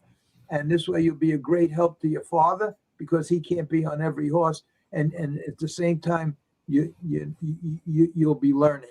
Understand what poor conformation, what to look for with a horse that toes out. Yeah. Understand that all the pressure, chances are, if a splint bone's going to pop, it's probably going to be on the inside up high. You gotta learn all of this, especially if you're going to fool with young horses. Learn what to look for when you come back after a quick mile. A horse is like, say, toed out. Just always pay attention to the splint bone right underneath the knee on the inside. Pay attention to all of this kind of stuff. And then the most important thing, in my opinion, is go straight on with them. And probably sometime in late December, January, just give them 2-3 weeks off. Let them catch up to themselves. And that you probably won't do that. You know what I would do? You know what I would do? Here's another thing you want to do. I'm all my life that they think that. I want to find somebody who knows more than I do or smarter than I am in a certain area. I want to learn from them. So talking 2-year-olds, there's still a few guys around you might want to ask that have had success year after year with 2-year-olds. That's another thing. You have to, Larry can kind of point you in the right direction, but there's got to ask the right people too. Well, listen, I just so you know, I don't play golf. I never went to the beaches. I sat in blacksmith shops and went with the vets all afternoon. When the horse dentist comes, learn where the wolf teeth are. Learn how to take them out yourself if you want. It's real easy. Learn about 2-year-old caps, 3-year-old caps, when they come out, what kind of bits, how tight you should put the bridle. All of that kind of stuff. It means a lot. A horse is on one line. He's on one line. Before you start putting the head poles and burrs and Murphy blinds with the babies I'm talking about now, just make sure it's going to be something just like a little cap that you could just flip off with your finger. That instead of start adding, because very few people, and that's the other problem. Once you add a head pole, it probably stays on for life with some people. Where the problem where you put the head pole on is already fixed or corrected, or is a secondary problem. So that's what I mean. Pay attention. You don't need college. This is what I'm telling you now is your college. Yeah. No, you're not. Are you a guy? When did you get your? Are you a guidance counselor, Mr. Rolla? I'm just trying to help the kid. Well, okay, but why do you can't? You know what drives me crazy with these kids out there? They're breaking 2-year-olds, and they got everything in the world. You can't even see the horse. They got, especially if the track's a little muddy or something. They got these mud shields on. They got all kinds of things on. And you can't even see the horse. Just leave everything open. Just look. I know it's stupid when you have mud, but on good days, just leave everything off and pay attention to everything. If the horse is on, I'm talking about now with the babies. The horse is on one line. Check the mouth first before you start with head poles and burrs or Murphy blind. check the mouth first. If the horse is throwing his head, naturally, every dentist with a young horse, the wolf teeth are the first ones to come out, so you probably won't have to learn about that. And any good dentist will take the wolf teeth out right away. Robbie, he's helping with the babies, and he's learning me a lot. Showing me a lot. That's why it's so important to be He's there. had a lot of success. You don't have to learn algebra. I guarantee you, I'm not sure if Billy O'Donnell knows algebra, but he's one of the best drivers. Yeah, but I'll bet you. But what he is, though, he's kind of self-educated, and you notice he's got one son a lawyer, and is the other one me? I forget how it goes. So to me, I never saw education hurt anybody, because then he can choose. Again, now he can do internet.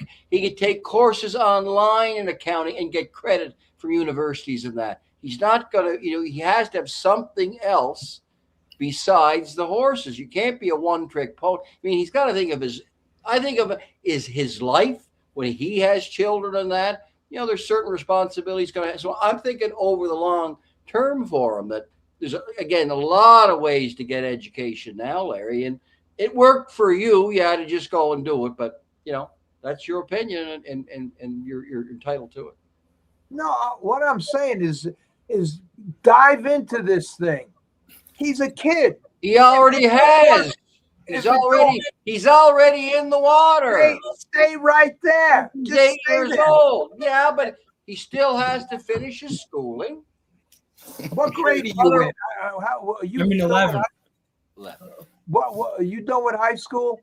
No, I'm in 11th grade. I still got a year after this. 12th grade is high school. You finish. His next year and a half, he spends. You don't even know when high school is finishing. You're giving him educational advice here. See, you're not a guidance counselor. Well, he's done. He's done on Wednesday, and he does co-op for the next year and a half at the barn. Good. Really? Yeah. Wow. Good. When did they start that? I don't know. Not sure when they It started. makes sense, because remember one time you had to go to college and not get a trade. Now it's the other way around, and I should have said that too. A trade is great too. Not just a college education. Trade school is good too. Yeah. Yeah. Yeah. But no. So his next year and a half will be at the barn full time. Doesn't have to go to school at all. No. Well, they must give him tests or something. Yeah, I'm the teacher. Really? Yeah. Anybody else doing that in your school? Yeah. Lots of people. I've had people come as co-op students before and work for me. Imagine how times have changed, huh? Yeah. Yeah. Well, Larry doesn't think you should do that. You might as well quit today then, Larry. Is that what he should do? Quit school, don't go back. All I'm saying is that dive into it 100% if that's what you think you want to do. That's all I'm saying. You need a certain education, because you're going to have to fill out entry slips. You got to learn how to fucking write. But what do you need to learn algebra? All of that other bullshit. I went through tens of millions of dollars. I ain't got a fucking clue what algebra is or anything else. Tens of millions? You mean hundreds of millions? But the kid is young enough to overcome. He could make 5 more mistakes and still be in his 20s, where he can overcome anything. But so just pay attention. You can't be delivering pizzas and this and that, and then Nobody told him that. Nobody told him. You gotta look. Listen to what he's saying. He's already for the next year and a half. He's going to be in the barn all day, like going to school. You know how fanatic I am. That's why I talk like this.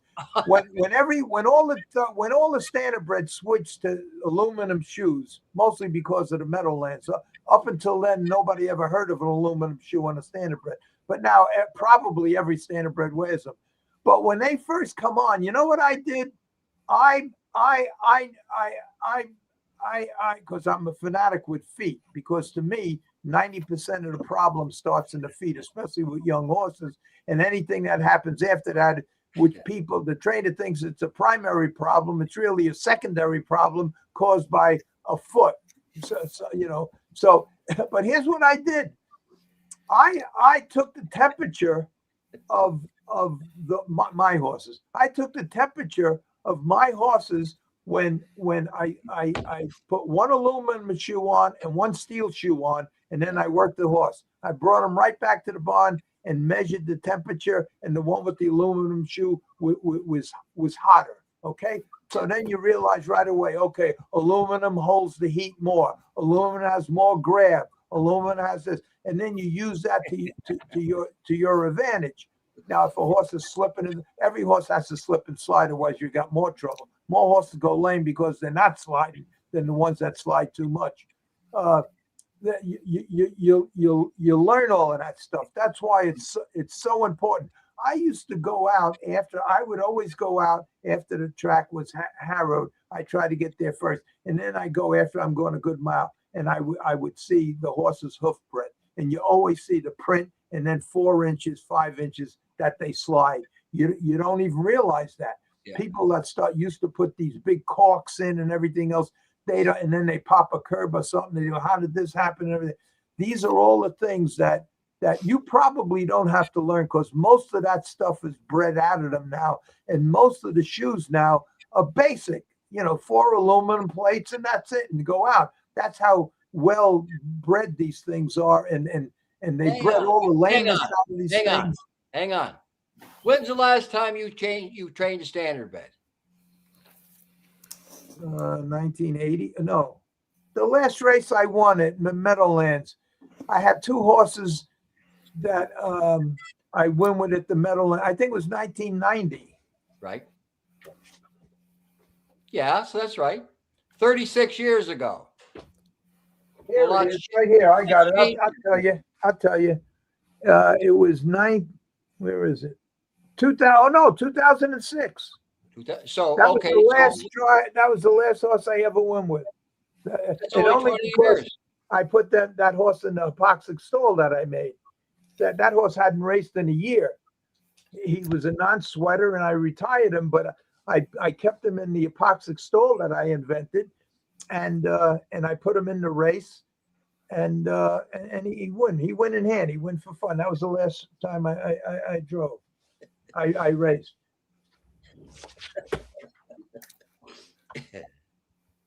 But look, Jacob, I'm a fanatic. Listen, a guy.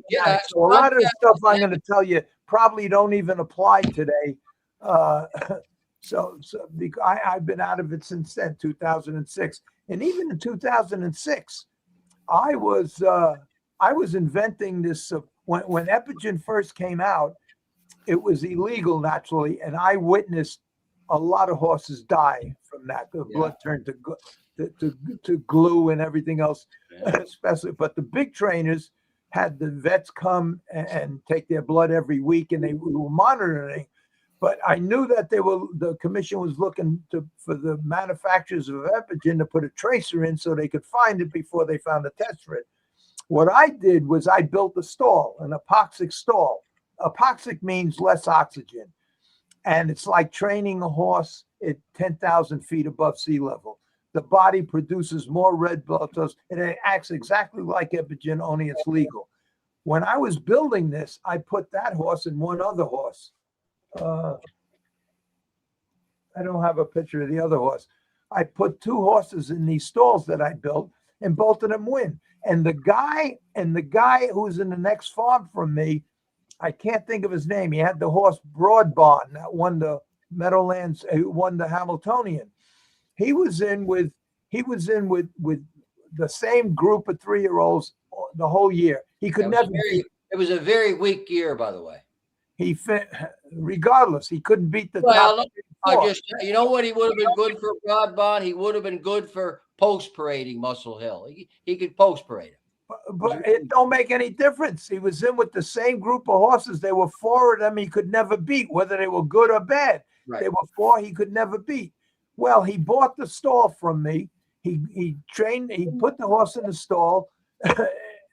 He win the next start, win the next start, and then he win the Hamiltonian. All right. So that's how fanatical I become. I look to get better and better and better the legal way, not using Epigen. So that's why when I tell you there's a big difference between aluminum and steel, there's a big difference between a swedge and a grab, there's a big difference between a cork. There's just differences, and that's what you have to learn if you're going to make this your business. Unless your father lives to be 300 years old and continues training everything, and you just show up with your whipping colors. Right. Jamie, what do you think? Anyway, Larry's putting on a presentation here. He's in executive form now, as they say. No, Larry's He's in the executive branch of Congress tonight. No, Larry's very educational. I like listening to him. No. I love him. I have a ball with him. A lot of fun. Because what he is back up what he says. I tease him, but he can back up what he says too. I just have fun. There's a guy home. Scott Bell just told me there's a guy by the name of Jeff Lilly is wondering how he can get 100 of those hoods. And when? Next week. See, somebody made a comment here before that it was very rude of me to just end the show on, I think it was Tuesday. You know why I ended the show? Because I get too crazy. Yeah. I get too crazy. And Sure, I was starting to say things I didn't want to say to the world. So I says, folks, I'm ending the show. But I kept the people there. And then I had a conversation with them people that if you want to keep throwing fucking speed bumps in front of me every time I'm trying to do something, we got to talk about this. And this is why I think this and this and this and this. Yeah. I've been working on this thing since 1980 when I seen these horses collapsing at Hialeah. I've been working on this. I finally completed. Now, it ain't going to make the horses. I shouldn't say it ain't going to make the horses go any faster because there's a lot. I'm talking about the thoroughbreds mostly now because when I created this thing, it was more for the thoroughbred business because the thoroughbred business is a lot bigger and it has a lot more longevity in my opinion. So I designed it, even though it's a blinker, so any horse could wear it, but I was zeroing in with the thoroughbreds because most of the time the standardbreds they race at night. The humidity is nothing near. The humidity and the temperatures are nothing near. In the summertime, in June, July, August, the temperatures at the Meadowlands could be 85 degrees with a 70% humidity. That's like a death trap to a horse. Where at night it's a whole lot less. The humidity goes down, the temperatures go down. So these AFib things and everything, even though it could happen in the wintertime, it happens more with the thoroughbreds because they're always racing in the afternoon. Right. Now, and the other thing is that you watch standardbred races. Most of them are always within the frame of the picture. Right there. You can see them. They're probably 8, 10 from the first horse to the last horse. Yeah. They're almost all get lapped on.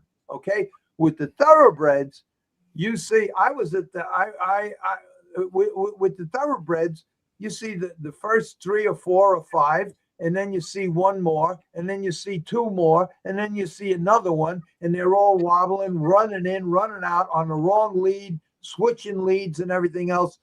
That's either it can't be bad conditioning. It can't be that because the trainers, they can't be that stupid. It can't be lameness. No, it could be lameness, but they're checked even when scoring down. So it has to be heat related. What do you say about checked? It has to be heat related. What do you say about what? What do you say about checked scoring down? Oh, they have HISA vets now that check horses while they're scoring. HISA is not in standardbred racing, you know. No, I know.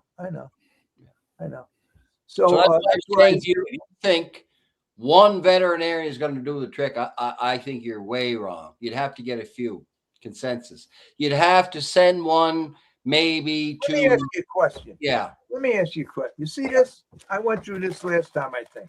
See this? Yeah. Your friend told me about this. What the hell was his name? Good kid, too. Oh, Leroy. No. This was a couple of months ago. he called me up. He says, there's a girl down here. And I spoke to the girl, a really nice girl. Her name is J Led. I think anyway, here, you see this? This is to her, huh? This is a set of blinkers. This is you can't see it. Juliet. That's it, Juliet. And her mother is Karen Carlson. Okay, good. Karen Carlson has what is it? She makes a lot of product. All right. Well, this is one of them. Very good. And he says that she's selling thousands of these things. So I called her up and I bought one. It costs $120. And all it is a spandex hood, 4-way stretch spandex hood, that its sole purpose is to just calm a horse down. Right. That's it. $120. She's selling thousands of them, $120. Didn't need no approval, didn't need nothing.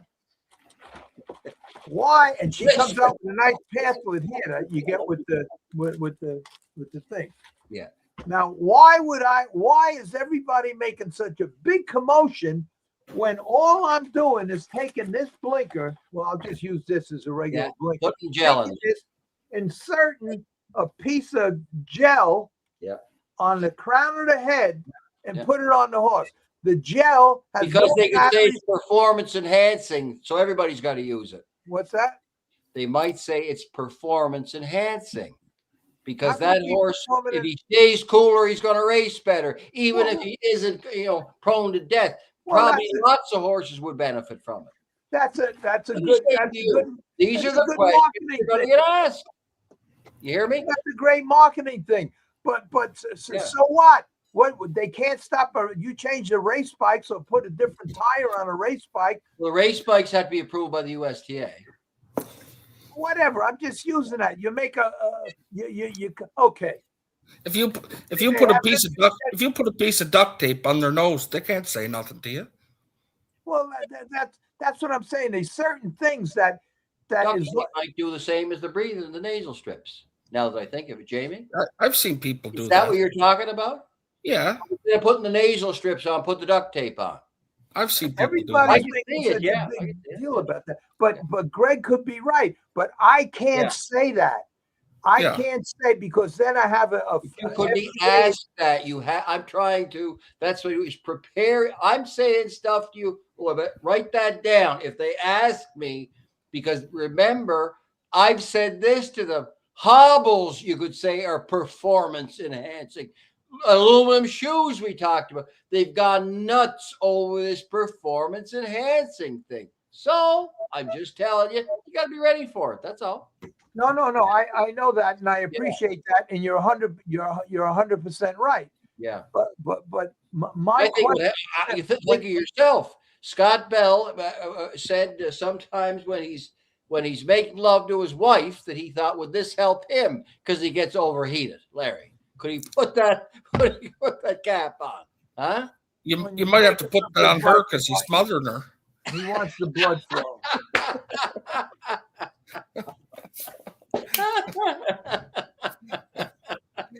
You know what he asked me about you, Jamie? Did you do your forehead with cedar oil? I said no. He used rabbits because it doesn't blister. And another thing, Jamie, that Jacob, that I want to mention to you because I'm fanatical about this too. And wait now, Larry, I got to stop you right here. All right. Start talking about what you know about. Tell Jacob how he's supposed to gamble and beat the vig and everything, so he doesn't do that kind of stuff. Give him some real life experience here. New York is the world, Larry. All right. The first thing you should learn is take one or two horses out of the 20 or 30 that you have, and make that like your Christmas fund. Okay. Yeah. And if there's 8 lines on a program. You win, then second, third, fourth, fifth, till the win comes off the program, and then you bet you $1,000 on them, and then you win, and you go through the same procedure. Okay, and you take that money, you put it in the Christmas fund. You do that with 2 horses out of the 20. The horse will still make 7, 8, 10 wins a year. What if he can't come up with the money? Do we have a guy he could call that will fund the whole thing? Yeah, we could take care of that too. Yeah. And is the VIG still around 2 points per week? He won't lose. He won't lose. As long as it ain't Cabert, we're good. Oh, you know about Cabert. How do you read your book? Oh, you read the book? Yes, he's one of your biggest fans. Oh, geez. Yes. Hey, you want? Let me tell you. Let me tell you But about. Scotty Bell, seriously, yeah. So the answer, it sounds like yes, is if we put the cap on him or the girlfriend, the wife. Yeah, it could stop sudden death syndrome because Scotty Bell, if his temperature shoots above 105, he's dead, and this will stop him. Oh, Let me show you something. Let me show you. Where the hell is it? Let me show you a couple of things. This is the first one. Let's see. This is the first one I'm going to show you. What is this? I don't know if this is it. There, here's one. This just happened. I try to collect all of these things. That's heat stroke. The horse collapsed. Here's.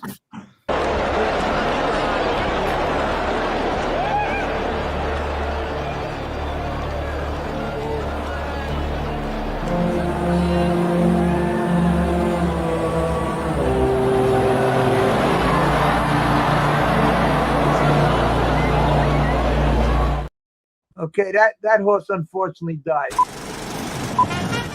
Things I got.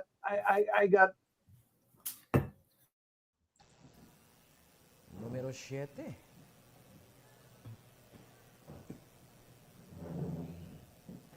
Número 7 na si Gain is having some issues as of the moment. Hindi natin alam kung ano nangyayari kay Gain.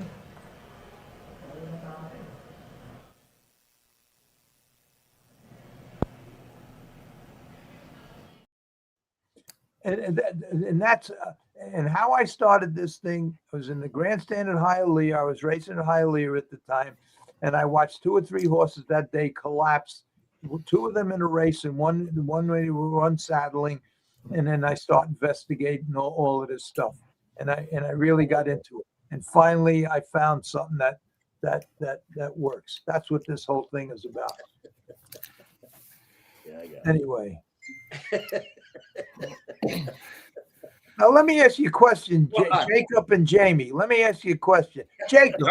Maybe answer me honestly. I know that your father is right there, but let me ask you this: did what I say make any sense to you? I mean, do you think I was right or just talking out of my ass? I think it made sense.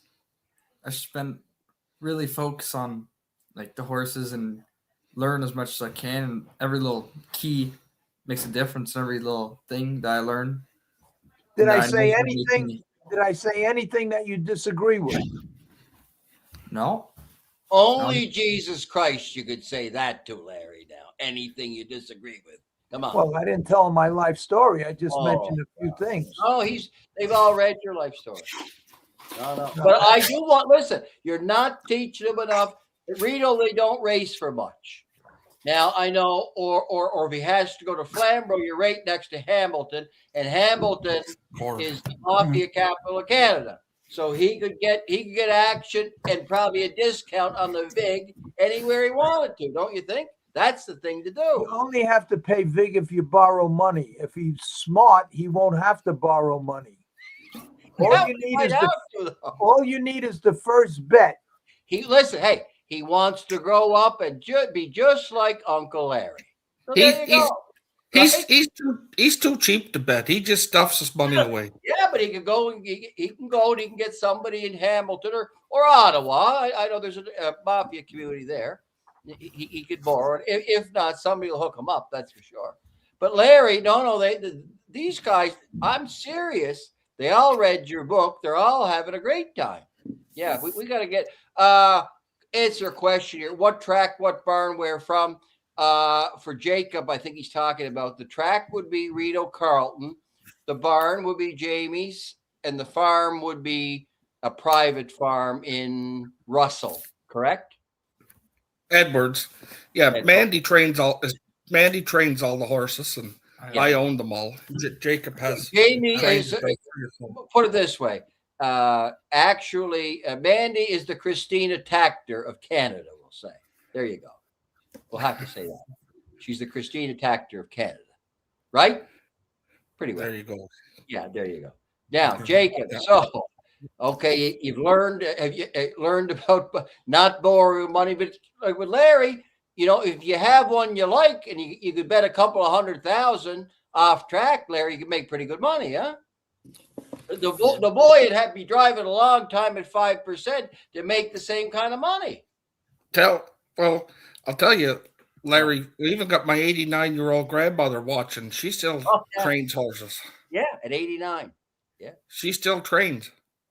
And we love teasing. Let me tell you, when I got up to Monticello, the first year I was there, I had to do my taxes. So there was one guy, David, I forgot his name, David, Jewish guy.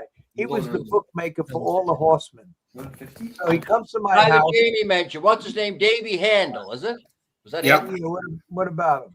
Is that who you're talking about, Davy Handel? No. Davy Handel was I'm talking about an accountant, a bookkeeper. And when we became friendly, he did everybody's taxes at the end of the year, all the horsemen. Now, this is in Monticello in 1971, 72. And we become friendly. The second year I was there, he came to my house, and we were pretty friendly by then. And I says, how much, what should we put down? And he says, well, everybody puts down 3,500, 4,000, but we never go higher than 5,000. This is how much harness drivers and trainers were making back then. The highest guy was John Gilmore. Yeah, his taxes were 12,000, 15,000. Yeah. And I'm sitting there saying, how do these guys live? How do you do that? And that's why when you're at small racetracks, because people look, everybody read my books, and everybody knows that. How could you get these guys? When you get guys that the whole year they make 8,000, 10,000, they're scraping, living in tack rooms and everything, and I go up to them and say, "Listen, you got 2 horses in. Will you take 500 a horse to be worse than third? I mean, you're going to give me 1,000 cash to be worse than third? Of course. You all you got to do is knock on tack room doors, and they'll take all the money. Before you know it, you got 20 drivers coming to your barn every morning. I got 2 in today. They're looking for the money because they're broke. They're broke. You gotta live. You gotta live. And I understand. But you know what I don't understand? I don't understand that back then the tack rooms for the grooms had no heat, had no water, had 1 bathroom. That the presiding judges and the alternate judges, that was their second and third job. They're working on 3 pensions, plus they're getting $100 a night, and they never been to a racetrack in their life. And in the parking lot is all Cadillacs and Mercedes and the grooms that riding bicycles. So I got to sit there and say, we put on the show. They don't give a fuck about us. The water's in the bathroom. You had to go to Barn Z to go to the bathroom because none of the other toilets worked. The water was, it's a joke. So then you start saying, like I said, well, fuck it. If these people, I can't do that. So there's going to be 1 or 2 horses that I take that I'm just going to make. And then you find out, you bet 200. You say, even if the horse only pays $10, you bet 200, you got 1,000. That's more than most of them guys make in 3 months. Yeah. And you're making it, you have 1 or 2 horses in, and then before you know it, the guy sitting next to you says, well, how'd you get that fucking car? You know, hey, listen, this is stuff you will not learn in the care and training of the trotter and pace. You had the floor, Senator Rolla. Go ahead. No, and that's it. So it's not that hard. It's not that hard. It's smaller racetracks. Yeah. And let me tell you something. When the Meadowlands first opened, the first year the Meadowlands opened, all them New York drivers came down here, and they did well. I think even Karma might have been leading driver the first year or something like that. Where? But Yeah, at the Meadowlands. Yeah, the first year. Well, anyway, all the New York drivers come, all the top guys. Gilmore came, Carmine come, and everything. Along with them came, because look, I'm not saying anything out of school. The whole world knows. They had betting crews in Yonkers and Roosevelt and all over the place.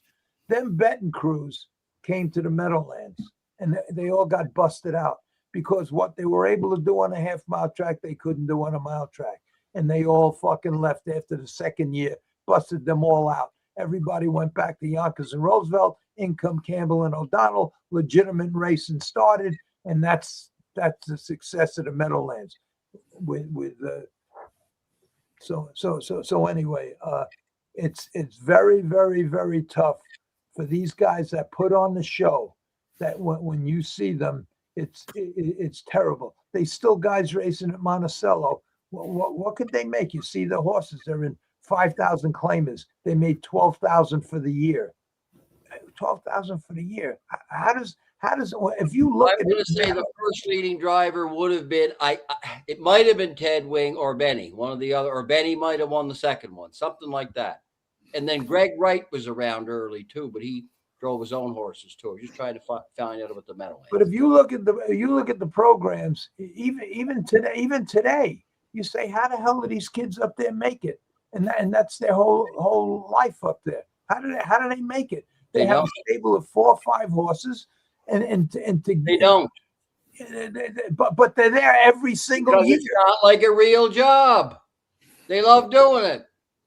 I know that, but they still got a family and kids, and that's why every once in a while there's no. Hey, look, when I put Stanley Dan, I didn't know this before, but when Stanley Dancer gave me Neville Leader, he couldn't get him to the races. He kept bowing tendons. Okay, Manny is back. He just got back from dinner. Okay. Good. So lay it on us now, because we got Larry wound up here now, Manny. I just started a story. We were talking about betting. When Stanley Dancer for you guys, Jamie and Jacob, Stanley Dancer gave me a horse called Neville Leader. That's when I straightened out my life in '78. I was good, and Stanley and Slutsky, they knew I straightened my life out, and they gave me a chance. The first horse they gave me was Neville Leader. They says, here, we're going to retire him, but if you want to take a shot, take a shot. He got 2 boat tendons. We can't get him going. And he was 3 years old. So they gave me the horse. You know, we're in Florida at the time. 2 months later, I go to Stanley's barn. I was on the racetrack side. He was on the training side. And I said, Stanley, I says, I put you down. The horse is ready to qualify. I put you down to drive. He says, you got him ready to race? I says, yeah. I says, and I put you down to drive. It's only right. It's your horse. He says, no, we gave him to you. It's your horse. I says, look, the horse is good. I'd like you to drive him. So he drove him. And he come back. He says, oh my God, I put him on. I says, will you drive him in a parimutuel race? Absolutely. He drives him. He wins. Every one of them races, he bet 200 on him. Stanley Dancer bet 200 on him. So even the great Stanley Dancer, who certainly didn't need the money, he even bet every once in a while. Larry, I'll never forget the day when you know what Neville stands for, right? Tell the people what Neville actually, where they got the name. Like for Neville Pride, Neville Leader, Neville Thunder. He owned the hotel, the Neville Hotel. Well, it's 11 spelled backwards. Oh, all right. Well, whatever. But Charles Husky also owned the Neville Hotel. Yeah, well, that's what I was told. Somebody wrote me a letter. That horse I bought from Chapman for 5,000 MMF. Joe Verino says Carmine had the leading win percentage of the first meet. That's Joe would know. Oh, okay. Talking about the Meadowlands now. Oh, Joe. And he says, Larry, I had to log off earlier, had to meet a friend for dinner. What happened with the executive session the other day? What was that? I don't even know what he's talking about. Well, have you had a meeting since Tuesday night? No. I had doctor's appointments. I canceled them all because Sunday I was sick as hell. He was there in my film. Manny played me in my film. But the guy that was told them to watch Lost in Yonkers, Lost in Lost in the Bronx. What was it? Or Lost? The name of the movie your buddy did, Lost in the Bronx. Once Upon a Time in Queens. Once Upon a Time in Queens. That's it. That's the movie my friends made for $1 million. Yeah, it was really well done. Yeah, made that for $1 million. Like that. That's what I'm probably if trying to teach him life here. My buddy messaged you about what is it, MMF, the breeder, yesterday. Yeah, that's what I was just gonna say. He says that the breeder was Davy Handel. That he bred. He was the one that bred MMF. Well, Jeb, you mean? No, MMF. That's what the guy said. Somebody What was MMF again? MMF was the horse I bought from Chapman. He had 4 oblong feet. That's another thing. Bought him for John Gotti. Yeah, right. I bought. He had 4 oblong feet. That's the worst foot in the world. The strongest foot is completely round. Oblong is bad. The walls on the side are very thin. Anyway, this horse, 4 oblong feet, 2 quarter cracks on each foot. I bought them for $5,000, and I patched each one myself. Back then, they didn't have what they have today. Back then, they used to try to staple them together. But I patched them with fiberglass and myself. And that's the horse you read in the book. That's the horse I gave to Hervé. And I told him the story. John Gotti owns him. Don't fuck around with him. And he won from C2 all the way up to the free-for-all trot. And then Gary Lewis bought him from me for $100,000. And he took him to Florida and he drowned in the pool the first day he swam him. But I don't know why I told that story. But that's another thing you gotta learn about. Another thing, because listen what I'm saying. Probably 90% of the lamenesses start because of the feet. Okay, they may pop a splint or pop a curb or pop a tendon or pop a ligament or go sore someplace. The first thing you got to look at is the feet. Normally, what shows up is normally a secondary problem because of the feet. Always pay attention to the feet. Always. The first thing that you should do every morning that nobody does is just go. You know how to check the pulse on a foot. Just go behind the ankle there. The 2 blood vessels go down into the foot, and you can feel the pulse. If the pulse is normal, fine. If one's worse than it, you know that's the foot. Or even get a hoof test. And it's very, very important because all these problems, most of these problems start in the feet, and that's what you should pay attention to. Thoroughbreds are horrible with their feet. They don't. I made a bet to somebody. I told them I put up $5,000, and you put up $1, and take any 100 horses you want from the whole barn area, and bring them to the clinic here, and X-ray each one. I'll pay for the whole fucking thing, and I guarantee you could stop after the first one because you're gonna find. And I'll bet you that every one is either quicked or the nail is real close to the blood where they're gonna be quick. And that's why the first turn at every thoroughbred track probably got 1,000 shoes buried in the 4 or 5 inches of dirt. And that's why a lot of bad things happen at them places. So just pay attention to the feet. That's the most important part, especially with the 2-year-olds. All right, what else? No, we wear a lot of flip-flops on our horses. Well, that's really good, especially with the 2-year-olds, because you don't ever have to worry about. There's 2 things you got to worry about with the 2-year-olds. Make sure, be conscious of the fact that as you're training them, they're growing. And a lot of people, they go into their 3-year-old year with the head check the same hole, the hobbles the same length. They just go. They forget that these horses are growing. So pay attention to that. The other thing is especially if you don't have a real good blacksmith, or especially if the horse for some reason is not conformed right or whatever, flip-flops are good for especially for young horses. You don't have to worry about contracted heels. It's basically a shock absorber, and it's great for them. No, you said even racing with no. them, you're going to knock off a couple of seconds. They don't go as fast. But the worst thing about the flip flops is that they start getting stone dust in between. Because they. I find they'll go faster, sounder than they will lame. So you make it up there. Yeah, you're probably right. I raced one horse with flip flops. He was going so good. He had contracted heels, and he was going so good, getting better and better and better. And normally, once they start spreading like that, they get a little sore. And he did in the beginning of the first couple of weeks. But then he just got better and better. And I just left him on. I just raced him with them. And he was happy. Question for you. That hood that you got, was it Divine Equine you got it from? Look on it.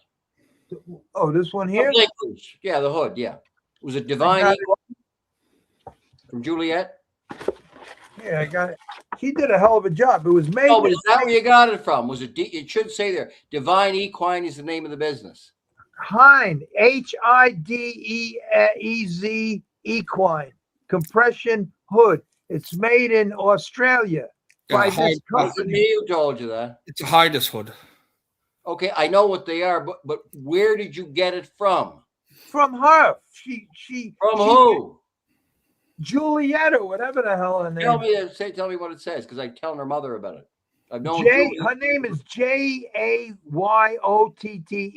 633 Arbor Point Avenue, Mineola, Florida. I think that's what it says. We're talking something different then. I was thinking of Divine Equine, which is Karen Carlson and her daughter Juliet. No. And they do a great job. I would have told you if you were going to do that, I would have sent you there. No, she did a good job. Whatever I have to do, it's already already done. I really think I'm going to have a good situation with this guy Leroy or whatever his name is, the Amish guy. Sounds like a good guy. I really think that's going to happen. I'm just waiting now for the vet to give me permission to go there. We have, I think we have a thoroughbred that will go on. He has a high speed treadmill, and I think Eddie found an outrider that would use one of his thoroughbreds that he uses as an outrider. You don't race them, and we could do that. If he won't let us use that, it just becomes another problem. Who's gonna? Because with the thoroughbreds, they race every 3 weeks. You use a horse for that to help me out. You're gonna miss one race. What owner is gonna let you do that? Number one. Number two, there's not many horses are gonna let you go 35 miles an hour on a treadmill. I'm sure you can get them there, but you got to be careful. Then you got to worry about the insurance. What if the horse breaks loose? What if something happens? So you create a big problem. All we want to do is, does the gel absorb heat? That's all. That's all. You don't have to go 35 miles an hour. It's no big deal. I slept with it. I did everything with it. I put it on my head. I went in the pool. I did everything. It works. It works. Everything I says it does, it does. Yeah, the only thing is, as I say, then you might have the question, is it performance enhancing? The fact it has a foreign substance in that would be, I can't say it does. I have to say that this is don't guarantee. You say what the gel is, what it's made of? Yes. The ingredients are all there. Yes. And they're all okay. Yes. Okay. I gave all that. In fact, I wrote a 3-page pamphlet that's going to accompany every hood with questions and answers.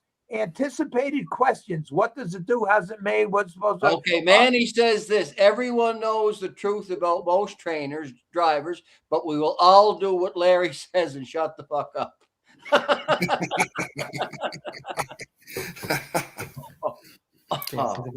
Manny's funny. Jacob's just gonna say goodbye because he's got to go to bed. He's got an exam in the morning, but I'll stay. Got an exam in the morning. I thought he was just jogging horses. No, that's Wednesday. And then I'm done. Okay, Jacob, the last thing I'm going to leave you with is when you go to the barn with the 2-year-olds, Yeah. Check their feet. Check the pulse yeah. in their feet. I'm sure you know where to get the pulse, right behind. Yeah. No, you get the care and training to read. Get that, both of them. Just check the pulse. Just check the feet. That's all in there. It's Larry, you're telling them stuff. Everybody knows that about checking the feet. You're not giving us anything revolutionary here. The gel cap, that's revolutionary. That's new. Well, thanks for having me, and nice meeting you. You're welcome. Nice meeting you, and good luck to you. Good luck to you. I'll be if I'm still alive, I'll be. You'll outlive all of us. What are you talking about? Good luck to you, Jacob. What are you talking about? Larry, you got to invent the cure for cancer. Maybe you could, huh? I already had one. Donald tells me you've been inventing things all the years he's known you. That's right. What? That's right. That's what he says. Yeah. That's right. I did. And the biggest mistake I made when I was Jacob's age is I invented a pacifier for babies. And how I come to that was that my brother had a baby that was always crying. And they just take his temperature. Oh, we don't have a thermometer. So I invented a pacifier that when the handle turns red, that means he has a fever, because they just come out with all this new electrical stuff with a wire in the thing, and that would be anyway. My friend talked me out of it. He says, don't ever invent anything that has to go in a baby's mouth. You'll get sued and everything else. So I never did it. In the meantime, that was all bullshit. I would have been a zillionaire today. That was one thing that normally whatever I think of, I do. You know what I'm trying to think of now, and I may do it. I have there's a horse's foot. There's a horse's foot. It's just It's so what I'm gonna do now, mostly for thoroughbreds, is I'm gonna create something just like you ever see like when guys with a grinder grind out down a weld or something on steel or something, that disc that's there, it's made out of alloyed steel, all just like sandpaper, only it's all steel, and then you can grind down steel and welds and everything else. Well, I want to embed them into a pad that just goes on the wall of the foot, don't touch the sole of the foot, just the wall of the foot, right where the nails would go, right there, and then just have a little sleeve that comes up a half inch around here, and have it end right there. This way, the horse's heel it'd give them better, like a shock absorber action. They don't have to worry about ever getting quick. It'd just be like just like a very quick glue on. That's my next project, because 100% of the thoroughbred. Yeah, you really need another project too. Well, it keeps me busy. I have nothing. No, Joe was asking here. Joe asked about he's talking at the meeting that you had with the doctors, but you canceled all the appointments, you said, did you? I canceled all the appointments. Yeah. I was so sick. Yeah. I was sick that the day we filmed Sunday. I was so sick. Manny played me. Manny showed up. He played me. And the guy who was supposed to play Sammy never showed up. And there I am. He'll tell you, I had my head on a thing. I was so sick. I had to play Sammy or cancel the whole thing. But I had guys come in from all over the place, and I rented the whole building. So I put on a hat. I look like death. And I sit next to Sammy. So when Kabert says to me, when he says to Manny, who played me, Kabert says, tell me why I shouldn't blow your fucking head off and throw you in the ocean. Manny, who's playing me, says, because I could pay. And then Kabert starts laughing. He's looking at Manny, and he says to Manny, he's looking at Manny, he starts laughing. He says, you could pay. Then he looks at me, and he says, you hear that, Sammy? The fucking kid's great. He says he could pay. So that my line is, well, look, we got $1 million of his money in the last 4 months. The kid's in big action. He showed up every week. He was never late. He was never short. He's in big action. He does a lot with the races around here, at the racetracks, and I think he can pay. That was my line. I was so fucking sick. I must look like a ghost. I don't know how it's going to come out, but anyway, that was it. And then Manny did me a favor that night. He drove my friend home, and he was going to help me because I bought a table that we had to use. I had to leave everything there. I couldn't wait to get home. I was very sick. And today I had to go to the doctor. Yesterday, I canceled all the appointments. I was very sick. This is the best. I'm in good shape now. I'm all right now. So I'm all right. Now we're Jacob, talking go to bed. about flip-flop shoes here now. Flip-flop. Okay. Yeah, that Manny says that it slows them down 2 seconds. And Joe says, Ray uses flip-flops on every trotter he has. I'm sure you know that. And Manny says some pacers always. So I think what Manny is saying is he does know that, and he thinks it slows them down. And that's, I wouldn't say that because I've had them on Holiday Road, wore them. It does. Everybody, the whole world knows it slows them down. But what Jamie said is 100% true. What? They go faster because they become sounder, so it makes up the difference. Is that what you said, Jamie?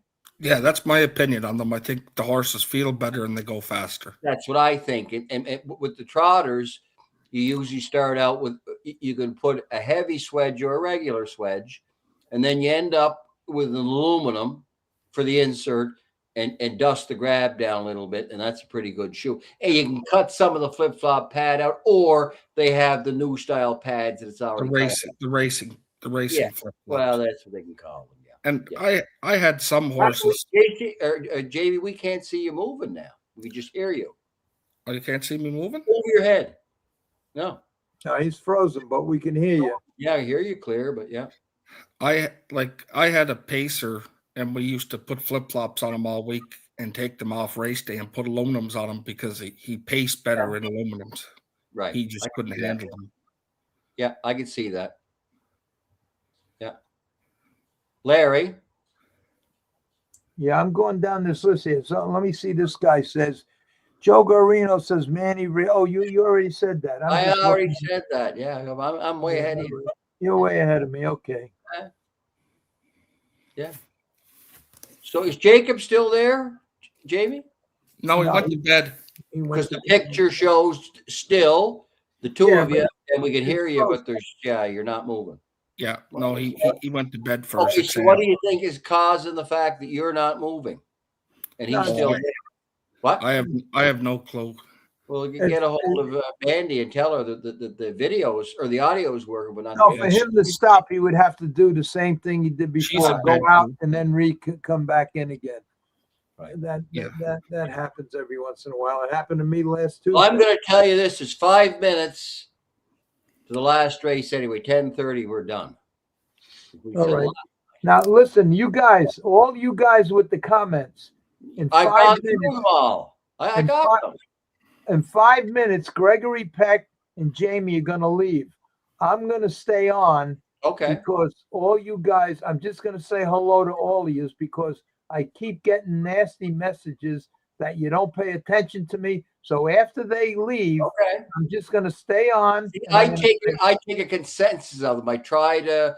Some of them, the odd one is kind of far out, but I try to like Joe. I got to Manny. I got to who else did we have here tonight? I got to Eric. I got to Joe Garino. Yeah. And I said about Carmine, the first leading percentage. We talked Eric, Larry Cox about the best drivers. What else do we get? The only thing, Jamie, that I would do if I was you, and I've been out of the game now for 20 years, 25 years, 30 years, whatever. The only thing, because if he was my son, this is the only thing I would do. And I could be talking out of my ass right now because I've been out of it so long, and I really don't know what the temperature of the game is right now, especially in Canada. What I would do, unless you already know this, I would get a hold of Billy O'Donnell and say, listen, my son is very, very interested in and staying in this game and everything else. My wife wants him to go to college. Yeah. What's, in your opinion, what does this game look like? Is it going to last? Is it going to get better? Is it going to get worse? Is it worth him I sacrificing? talk to him most days. He's going to tell you just what I told you. But anyway, that's okay. And he'll tell you, I might as well, because he's a busy guy. And, I've already said not necessarily college, just now that I know what he's doing in the program and he's in, and then he could do as continuing age, maybe take an online course in accounting, stuff like that. So it will help him, run his business well, because a lot of us, we're good at training, but not good at the business, and I'm one of them, so that's, and I didn't do that. I should have. The only the edge the kid has is that he's so young. He's so young that he could still stay in it, and then if it does collapse, I don't mean totally collapse, but collapse to the point where the kid who's going to want to get married and support, that he can't even support a family. If he can't. Oh no, you can tell by this kid he's going to go places. Come on. This kid, you can see, I can see he's talented. I know that, but I'm saying, what if the harness racing ends? What if it? No, I don't think it will. It's going to get more condensed, because it has to. I mean, there's nobody at the races. It doesn't. Listen, I've got two boys. The other day, they went to the football game and paid $400 a piece, and they thought it was a pretty good deal. If I said, I'll tell you what, I'll give you $400 to come to the races tonight, Muscle Hill's going to come out of retirement, they still wouldn't go. And that's the way the world has gone. Well, that's what I'm they saying. don't want horse races anymore. All I'm saying is that if the game in Canada where Jamie is, where he races, if it looks like that's going to be the same thing that's happening here, where these race tracks are closing like crazy, then let the best man that Jamie could, or Jacob could talk about the business in general would be Sal DeMaria, if you ask me. And I'm putting him over myself, Billy O'Donnell. There's a well-rounded, educated guy. He became a lawyer. He didn't even use it, but he ran horsemen's associations. He knows all about pensions. He was presiding judge, the rules, this and that. I've met and media trained a lot of successful, smart people. I put Sal DeMaria right up there, and he has the right tone and everything. So I could hook that up that Jacob could talk. He'd be a good mentor. He would be. You hear that, Jamie? Yeah, for sure. Yeah. No, Larry, again, you did what we asked you to do. We want you to tell him if it doesn't work out about the VIG and what to do and all that. That's the entertaining part about it. Yeah. Just don't be afraid to look, if that's what you're going to do, and all I'm saying is that if he was I don't have children, but if I have a dog, and I know how I take care of the dog, and I know if I had a kid, I would protect the kid and want the best for him. Right. And all I'm saying is that if I had a kid now, and he was Jacob's age, and the state of harness racing the way it is today, I would, as much as the kid wanted to do it, I would sit down and say, look, you got to earn a living. That you can't. There's no way you can't make it here. If you play the claiming game, that's suicide. And if you play the yearling game, that's 10 times suicide. It's just very, very tough. You have to get owners. And once it used to be. I like Jamie's business model. He's his own owner on all of them. He's a piece of all of them. That's the way to go to make. Yeah, well, that's great. That's good. That's good. So maybe he can afford to keep going. Yeah. But if Jamie knew that say there's 15 racetracks around that he's within a distance to get to, and then all of a sudden he hears that half of them are going to close and this and that, you got to make an educated decision. You can't just. You got to start downsizing. And by the time the kid is 18 and has his license, and then maybe he's going to get married when he's 20 or 21, he's got to be put in a position where can he race? Is enough here where he could race? I said he could have some continuing education is not going to hurt him. If that happened, he could open a business. He could be like Joe Garino and open his own business, and he'd have a good feeling for accounting and certain things in life that you just don't get in school, or you and I can't teach them that. You know, just different tools for them to have. That's why I say that. Kid's a handsome kid. He can go to Hollywood. Yeah, you do that. Well, you almost did. Last question. David Arthur wants to know, did they edit your short yet, Larry? And he's dying to see it. When are we going to see the edited version? Oh, as soon as it's done, because he has to edit the whole thing. Then he got to put music to it. Then he got to put the voiceovers to it. Did you hear the voiceovers? Trade can do that in 5 minutes. Should have been Trade. No. Trade can edit. Yeah, I'm telling you. Listen to me. Do you want to hear the voiceover? I got it on the thing right here. Yeah, for sure. You want to hear it, Jamie? Oh, yeah. Absolutely. All right, here it is. Yes. Oh, yeah, this is good. Scotty Bell want to hear this too. We might get him in this movie. He'd be one of the extras anyway. Let me see. Be the bouncer. He could be the bouncer. Yeah. All right, here's the voiceover. It's only a minute long, I think. A respected and successful horse trainer with a serious addiction to sports betting is drowning in debt to a local mob boss. He carries the weight of the biggest mistake he ever made as he heads toward a meeting with Robert Bisaccia, a meeting that will decide his fate. He knows that every word he speaks might be the difference between him walking out the door or being buried beneath it. Robert Bisaccia, better known as Gabert, is the captain in New York's Gambino crime family. He's a psychopath who made his bones as a ruthless killer who controls family operations in New Jersey. Arriving at a planned location is Gabert's underboss, Sammy Casero, with horse trainer Larry Rolla. This sets in motion the true story of one man's ride through the tainted world of horse racing, a world riddled with greed, corruption, celebrities, drugs, sex, and the mob. A world of rigged outcomes, all born from one single sit-down and one desperate deal. This is Larry Rolla, and this is my story. That's the voiceover. That's very good. 1, 2, 3, 4, 5 says Gregory should shut up. You're right. I've tried all evening. Believe me, I try, but then we get sidetracked here. And I hate to tell you, Harness 1, 2, 3, 4. That's why Larry wants me on the show. So, you don't have to listen to it if it's that bad.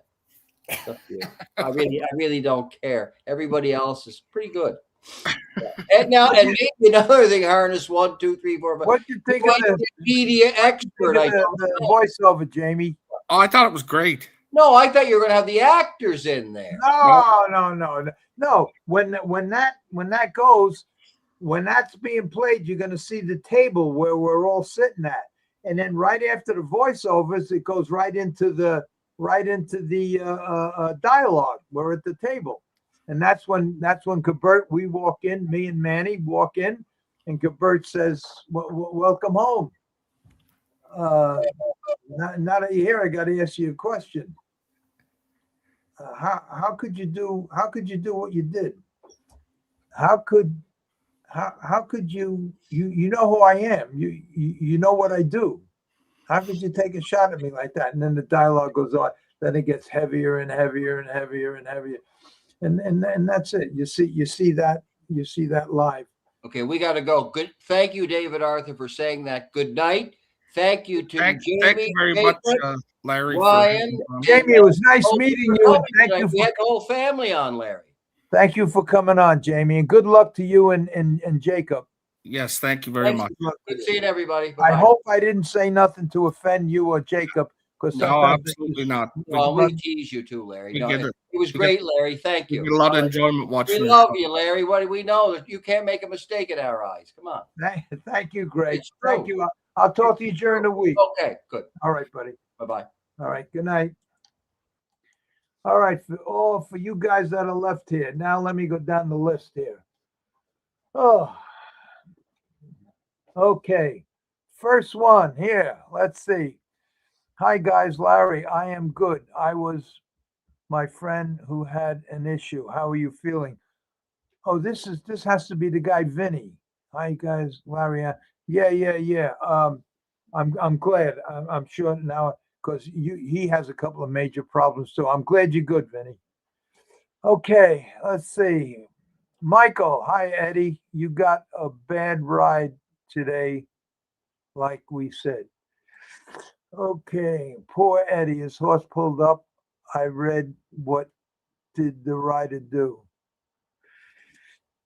Larry, I have to say, Manny Cigars, I have to say, last podcast you went into executive session and you just shut the stream up and there were 50 people in here. I have to say that was pretty rude.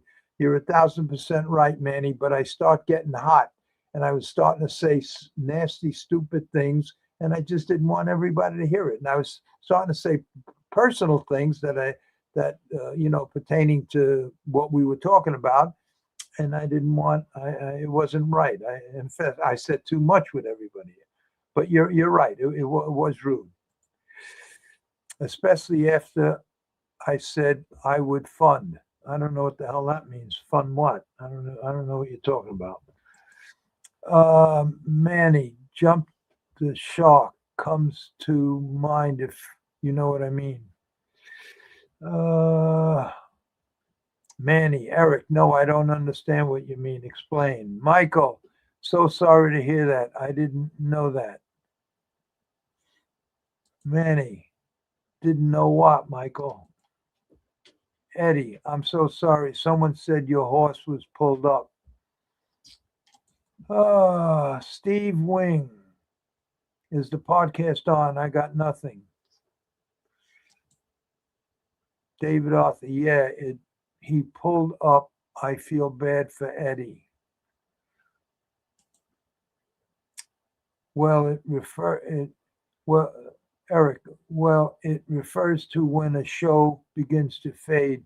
The term comes from an episode of Happy Days when Fonz jumped a shark while waters go. Oh, he's talking.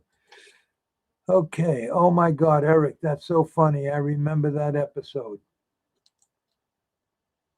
Steve Wing is still confused. Manny, Larry, get lost. He got you. Manny has a friend that's has a cousin that's a heavyweight producer. We may send this thing to him. Larry Cox, did I miss something? Larry Cox, don't know what they're talking about. Gregory, you ever write a book? Steve Wing, Greg, ask Larry when he gets his manufacturing going, if they could produce you a pair of pants. I don't know what that means. Jamie, how many horses do you have in your stable? I think he said 20. I think that's what he said. This kid's a good-looking kid. That kid's a good-looking kid. Hi, Larry. Are you showing the video synopsis this evening? No, it's not. It's not. Oh, that's Jimmy. That's Jimmy from California. That's the guy, the Sinatra guy. No, Jimmy. It has to be edited. And Sharman went to Florida today, so I guess him and Tom were gonna Tom were gonna put the music to it together, but maybe Tom will do it all. I don't know. If not, we're gonna have to wait 9 days till they come back. John Higgins, feels like another root canal. I know. Just so you know, John, just so you know, the only reason I keep doing this podcast is to talk to my friends that I haven't seen in a long time. You know, when you get old, when you get old, you get a rocking chair, you sit on a porch, and you rock back. I can't do that, and the guys that I haven't seen in 40, 50 years, I get to see now, and they're on regular. and that's why I do it. I don't do it for any other reason. I I don't ask for no money. I don't ask for nothing. And the people that show up, fine. If sometimes some nights it's a little educational, some nights we talk, and then maybe these guys out there like me that have nothing to do, tired of listening to the news or whatever. So I just do it. It's nice. I probably never would have saw Joe or Eddie or Freddie or Anthony or Sal. I never would have saw them for the rest of my life. So it's nice, and that's why I keep it going. When anybody says to me, "What are you going to talk about tonight?" I ain't got a fucking clue. I ain't got a clue. I just do it for that, and sometimes it turns out to be good, and sometimes it could be just like root canal. I don't know. I'm not good at this. This is not what I do. I'm not good at this stuff. I'm good if somebody asks me questions, but then again, sometimes they ask me questions that I don't want to answer, and so why should I just say, look, send me questions, keep your questions coming, which I say, but then sometimes I get questions that I don't want to answer. I don't want to mention certain names. I'll talk about myself all day long. My whole life been in the newspapers long before I read the book. My picture been on every stable gate in the country. Eric, John Higgins, you are being polite. You're right, Eric, and you're both right. I know, and you know what you should do when it gets to be one of them shows. And I agree with you. It's fucking horrible. I mean, I wouldn't even watch it myself because half the time we're talking about things you don't even know what we're talking about. But you know what could make it interesting? All you have to do is say, Larry, send me a link. I'd like to come on. That goes for John Higgins. That goes for Eric, for anybody. Just say, send me a link. And all you have to do, I'll give you my phone number. I'll keep my phone on. You send me your email and I'll send you the link and you can come on. I could put up to 10 people on here, I think. So do that. We could do that. Anybody that when it gets to be like you say, feels like another root canal work. Yeah, you're right. But send me a link, and I'll send you, and then we can come on and talk about what do you want? We'll talk about water skiing, broads, anything. Make it more interesting. When Okay, let's see. That's right, Jacob. You get your PhD, Paul Hall diploma. You will be better off. School education is not worth going. All they teach you is sports. Eric, field experience is the best way to go. No, look, college is important if you want to become a lawyer or a doctor or some professional. But if you're going to be like a horseman, you gotta dive into it. You can't do it halfway. You got to be there. You got to be in the blacksmith shops. You got to go with the veterinarians. You got to be there. And then when if it don't work out or what happened to you, a young kid, you could always go back to school. You can get another job. You can find something else to do. But if you're gonna do it, do it. Don't do it half-ass. That's my opinion, anyway. I agree with Larry. Give it a right try. The average person has 4 to 5 different jobs. Jacob, do you know how to shoe a horse? It's not really important that you know how to shoe a horse. It would be nice, but it's not that important. Well, what's important in my way of thinking? What's important is to know what you don't know, And what you don't know, get the right people that do know. That's more important. Look, the CEO of General Motors don't know how to change a fucking engine, but he's the CEO of General Motors. Okay, Steve Wing, I'm not related to Ted Wing.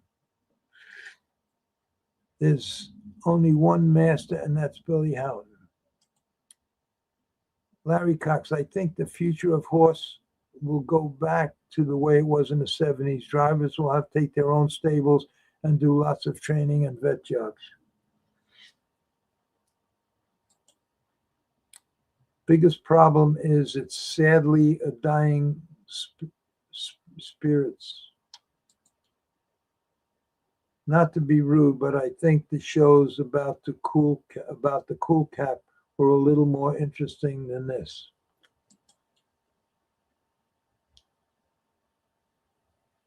The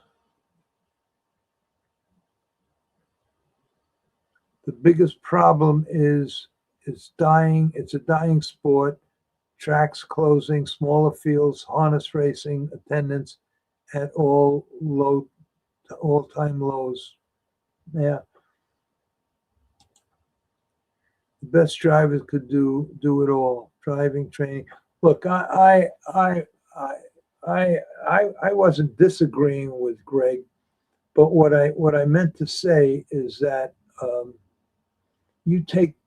I can name 10 guys. Ronnie Pierce, Billy O'Donnell, John Campbell, LaChance.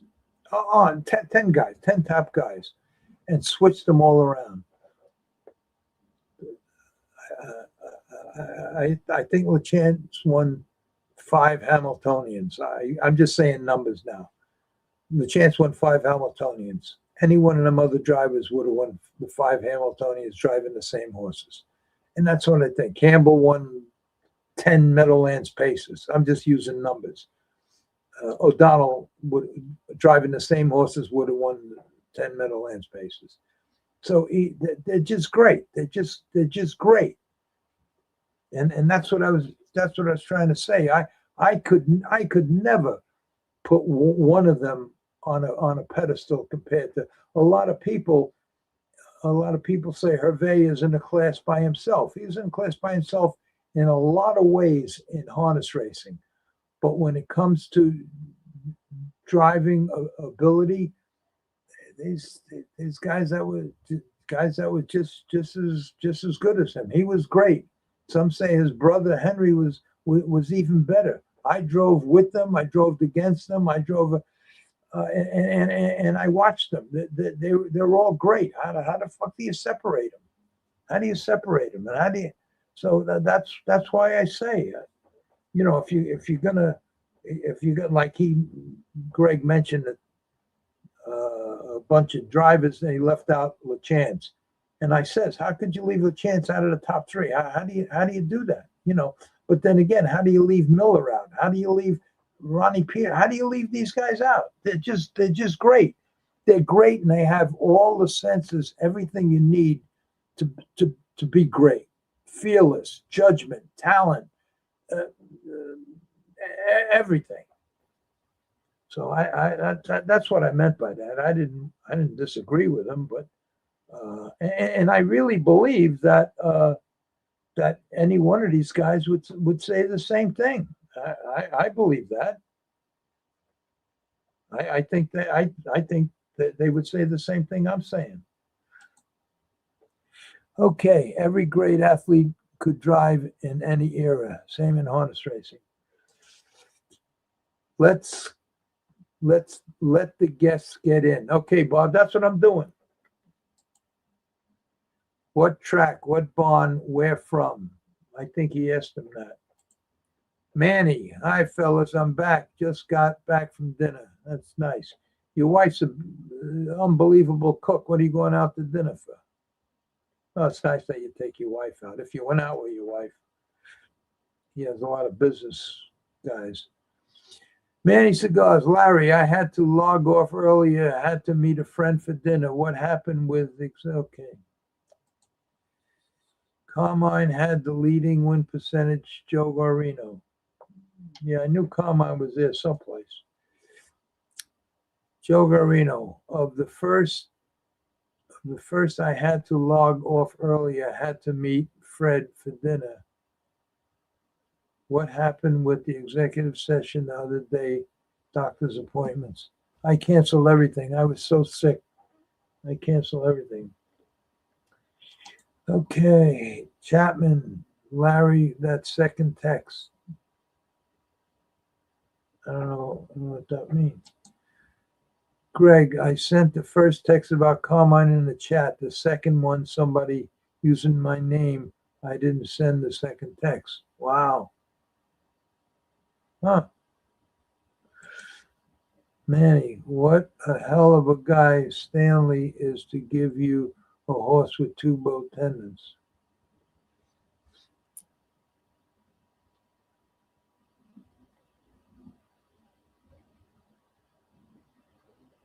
And he gave me the horse. The horse went over 120,000, and they sold him for 100,000. And when I gave the money to Gotti, he gave me half. Plus, we bet on him, I think 10 or 11 weeks in a row, and never lost a bet. And I guess you're being a bit sarcastic when you says, "What kind of guy gave you a horse with 2 bow tendons?" That's a sarcastic remark. But he gave me other things, and Stanley and Charles Sutsky gave me a second chance in that business, and because of them, I had the best years of my life from 79 to 84. I wound up with millions of dollars, 7 homes, a barn at Sunshine Meadows paid for, and almost 100 horses in training, including two yearlings and 2-year-olds.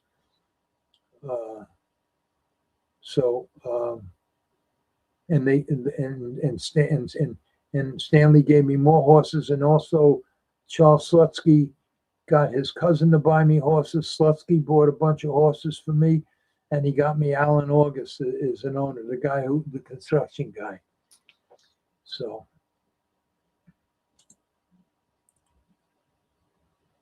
Plus, without their help, without Stanley's name, even if Stanley Dancer gave me a goat, just the fact that Stanley stood at my side, I got my stalls, I got everything, and everybody accepted it until Susky died, and then the hammer come down.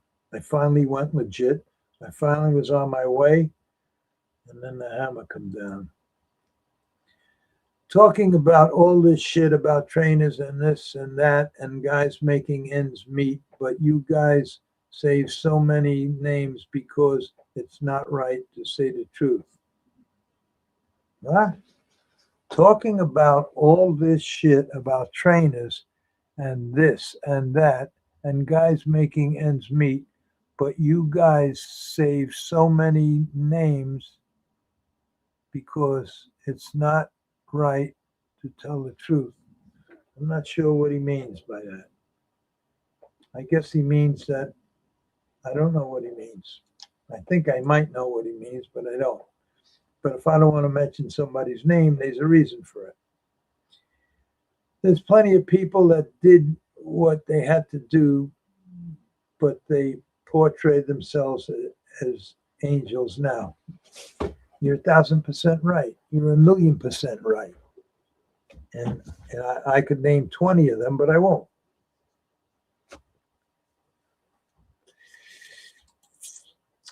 Everyone knows the truth about most trainers, drivers, but we do what Larry says and shut the fuck.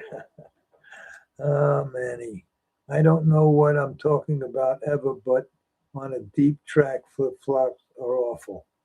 You're right. They have a purpose. They were made for a purpose. They have a purpose. And if I'm not mistaken, I'm probably mistaken, but I don't know why I think this. Billy Houghton was the one that created flip-flops. I think. I could be wrong. But the first time I ever saw a horse with him or heard about it was with Billy Houghton. I thought maybe he invented them or something. I don't know, but it's a good idea. It's a great idea. The horse from the third nail hold back is given all the freedom in the world in using a nice thick pad as a shock absorber, helping the horse and spreading the heels. It's a good shoe. Flip flop slowed down a horse by at least a second. You're right. Maybe more than that. But you're right. Some horses go good with them, but like the guy says, it solves the problem, so it kind of evens itself off. But once you solve the problem, it evens itself off. But if you take the flip flops off, then they'll go a second faster. Joe Garino, Manny uses flip flops on every trotter he has, and I'm sure you know that. Manny, some paces also. Manny, every trotter gets trotting hobbles also. Did they edit your story yet? No, not yet. No, when they do, I'll play it. I'll play it on here. Where is Freddie Hudson tonight? Freddie comes on, and Freddie, I don't know. I was so sick. I never called anybody. I almost didn't do this tonight, but I knew that Gregory had these two guys coming on, father and son, and so that's why I did it. Gregory should shut up. Gregory's a good guy. Gregory been through a lot, and you got to give him a break. He's an extremely smart guy, an extremely intelligent guy, and he deserves respect, because if we had, I wouldn't be afraid to walk into any kind of meeting or business meeting with him on my side. He's a very, very sharp guy. Honest, that's not too nice. Honest, that's not too nice. Oh, he's answering. Oh, that's what Honest 1, 2, 3, 4, 5. Yeah, well, sometimes. Well, you couldn't help him tonight. I mean, for the first 20 minutes, the internet was down in his house. They finally got it fixed, and then after we got it fixed, I think it was pretty good. He's a pretty sharp guy and he probably have one of the most interesting shows if it was just me and him, and say, tell us your story, or if Freddie did a tribute to him, what an interesting tribute that would be. What a little interesting story that would be. The story of Gregory Peck, the rise and fall of Gregory Peck, and that's exactly what it was. So it'd be a very, very interesting story if he would say that.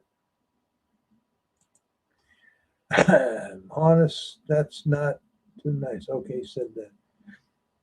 I do respect you, but please stop chomping on Larry. Larry is the best. Honest Racing.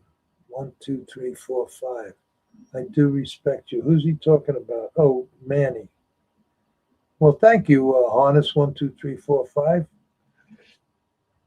On Thursdays, I told Freddie and Gregory whatever they want to do.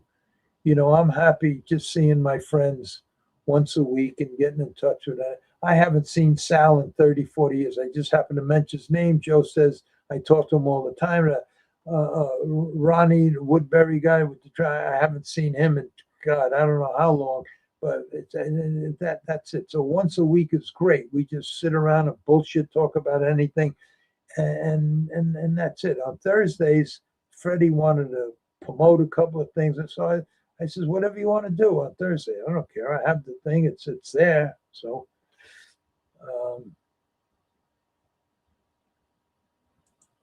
okay, David Arthur, Greg, we love hearing you.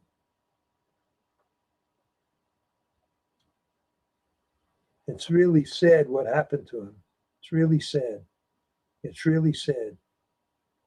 How you can have the best trotter ever, probably. And then over a stupid bullshit thing, when they bring him back for the Hamiltonian, and they bring him in, but they wouldn't even let Greg go in the paddock to see the horse that he created. It's so sad. And it got to him. And it got to him. Everything that got to him. You go from rags to riches over a bullshit fucking thing. From rags to riches. How could it? And what's ripped away from you is the business that you love. How do you not get bitter and bitter and bitter? And when you fight, you have to fight against the people that put you in that position. You can't win. It's sad. And if there's anything I can do to help him or anybody else, I do it. That's everybody knows that. I do it. And if coming on here helps him in any way, great. Gives him, even if it's something for him to do. I mean, the guy, his whole world was harness racing, and now it's taken away from him. And maybe this can do the same for him as it does for me. Just talking. Play the song. All right, I will. When we get to the last comment here, I'll play the song. Thanks for having me and my son on the show. All the best. Oh, thank you. Thank you for coming on. And good luck to you and your son. Thank you. Steve, enjoyable podcast. As always, Larry, time for your ice cream. Yeah, you're right. You're right, Steve. Okay, now what I'm going to do is, that's the last comment. I thank you all for showing up. I'm going to play the song that my friend wrote for me. And right after that, I'm shutting down. So thank you all for showing up. And I'll see you all Tuesday. The boys will be back. And I want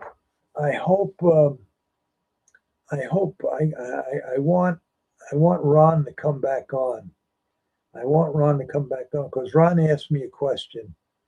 Ron never asked me anything, but Ron asked me a question, and I started to answer him, and then I went into one of my rants because somebody said something, and I never finished the answer. And the question was, what do you look for when you in a thoroughbred? What do you look for? And I want to answer that question for him because I think that he's might be looking to get his feet wet in the thoroughbred business, and it would be great for a guy like Ron. He can afford to do it. He loves the horses, and I think it would be good for him. So he asked me that question, and I want to give him an answer. So I hope he comes on this Tuesday, and we can talk about that, and I'll go into depth about answering that question. And that's it, folks. I'm going to play. Thank you for showing up. I'm going to play the song that was written for me, and then right after the song, I'm tuning out. So thank you all, and I'll see you.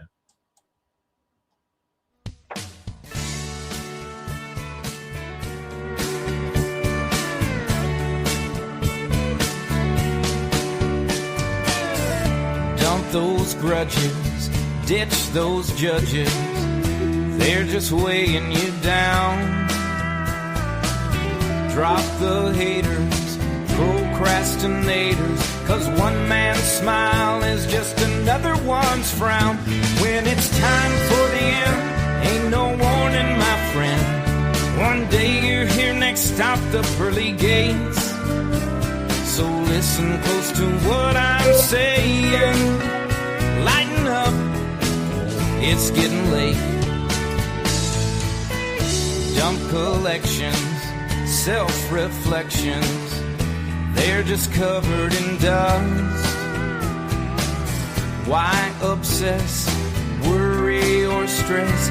Just ask yourself, what's the fuss? When your doctor calls you on a Sunday afternoon, gonna be a blue Monday, you'll be howling at the moon. You know you never can cheat fate. Lighten up, it's getting late.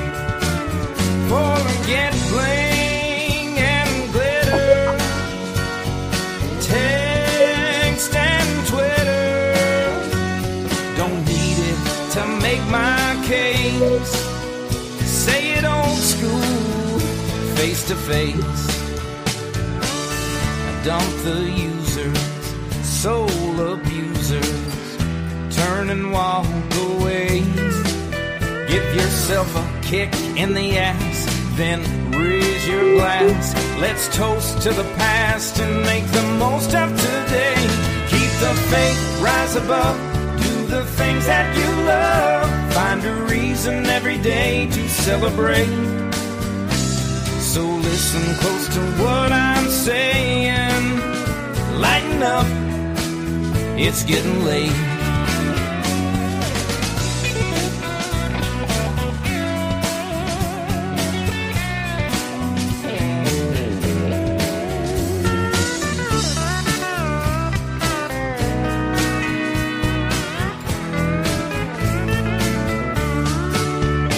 Live it well, have a blast. Live it full, life goes fast. You're carrying around too much dead weight. All the simple things are all that matter. Lighten up, it's getting late. Oh, what the hell? IGL. Oh, lighten up, it's getting late.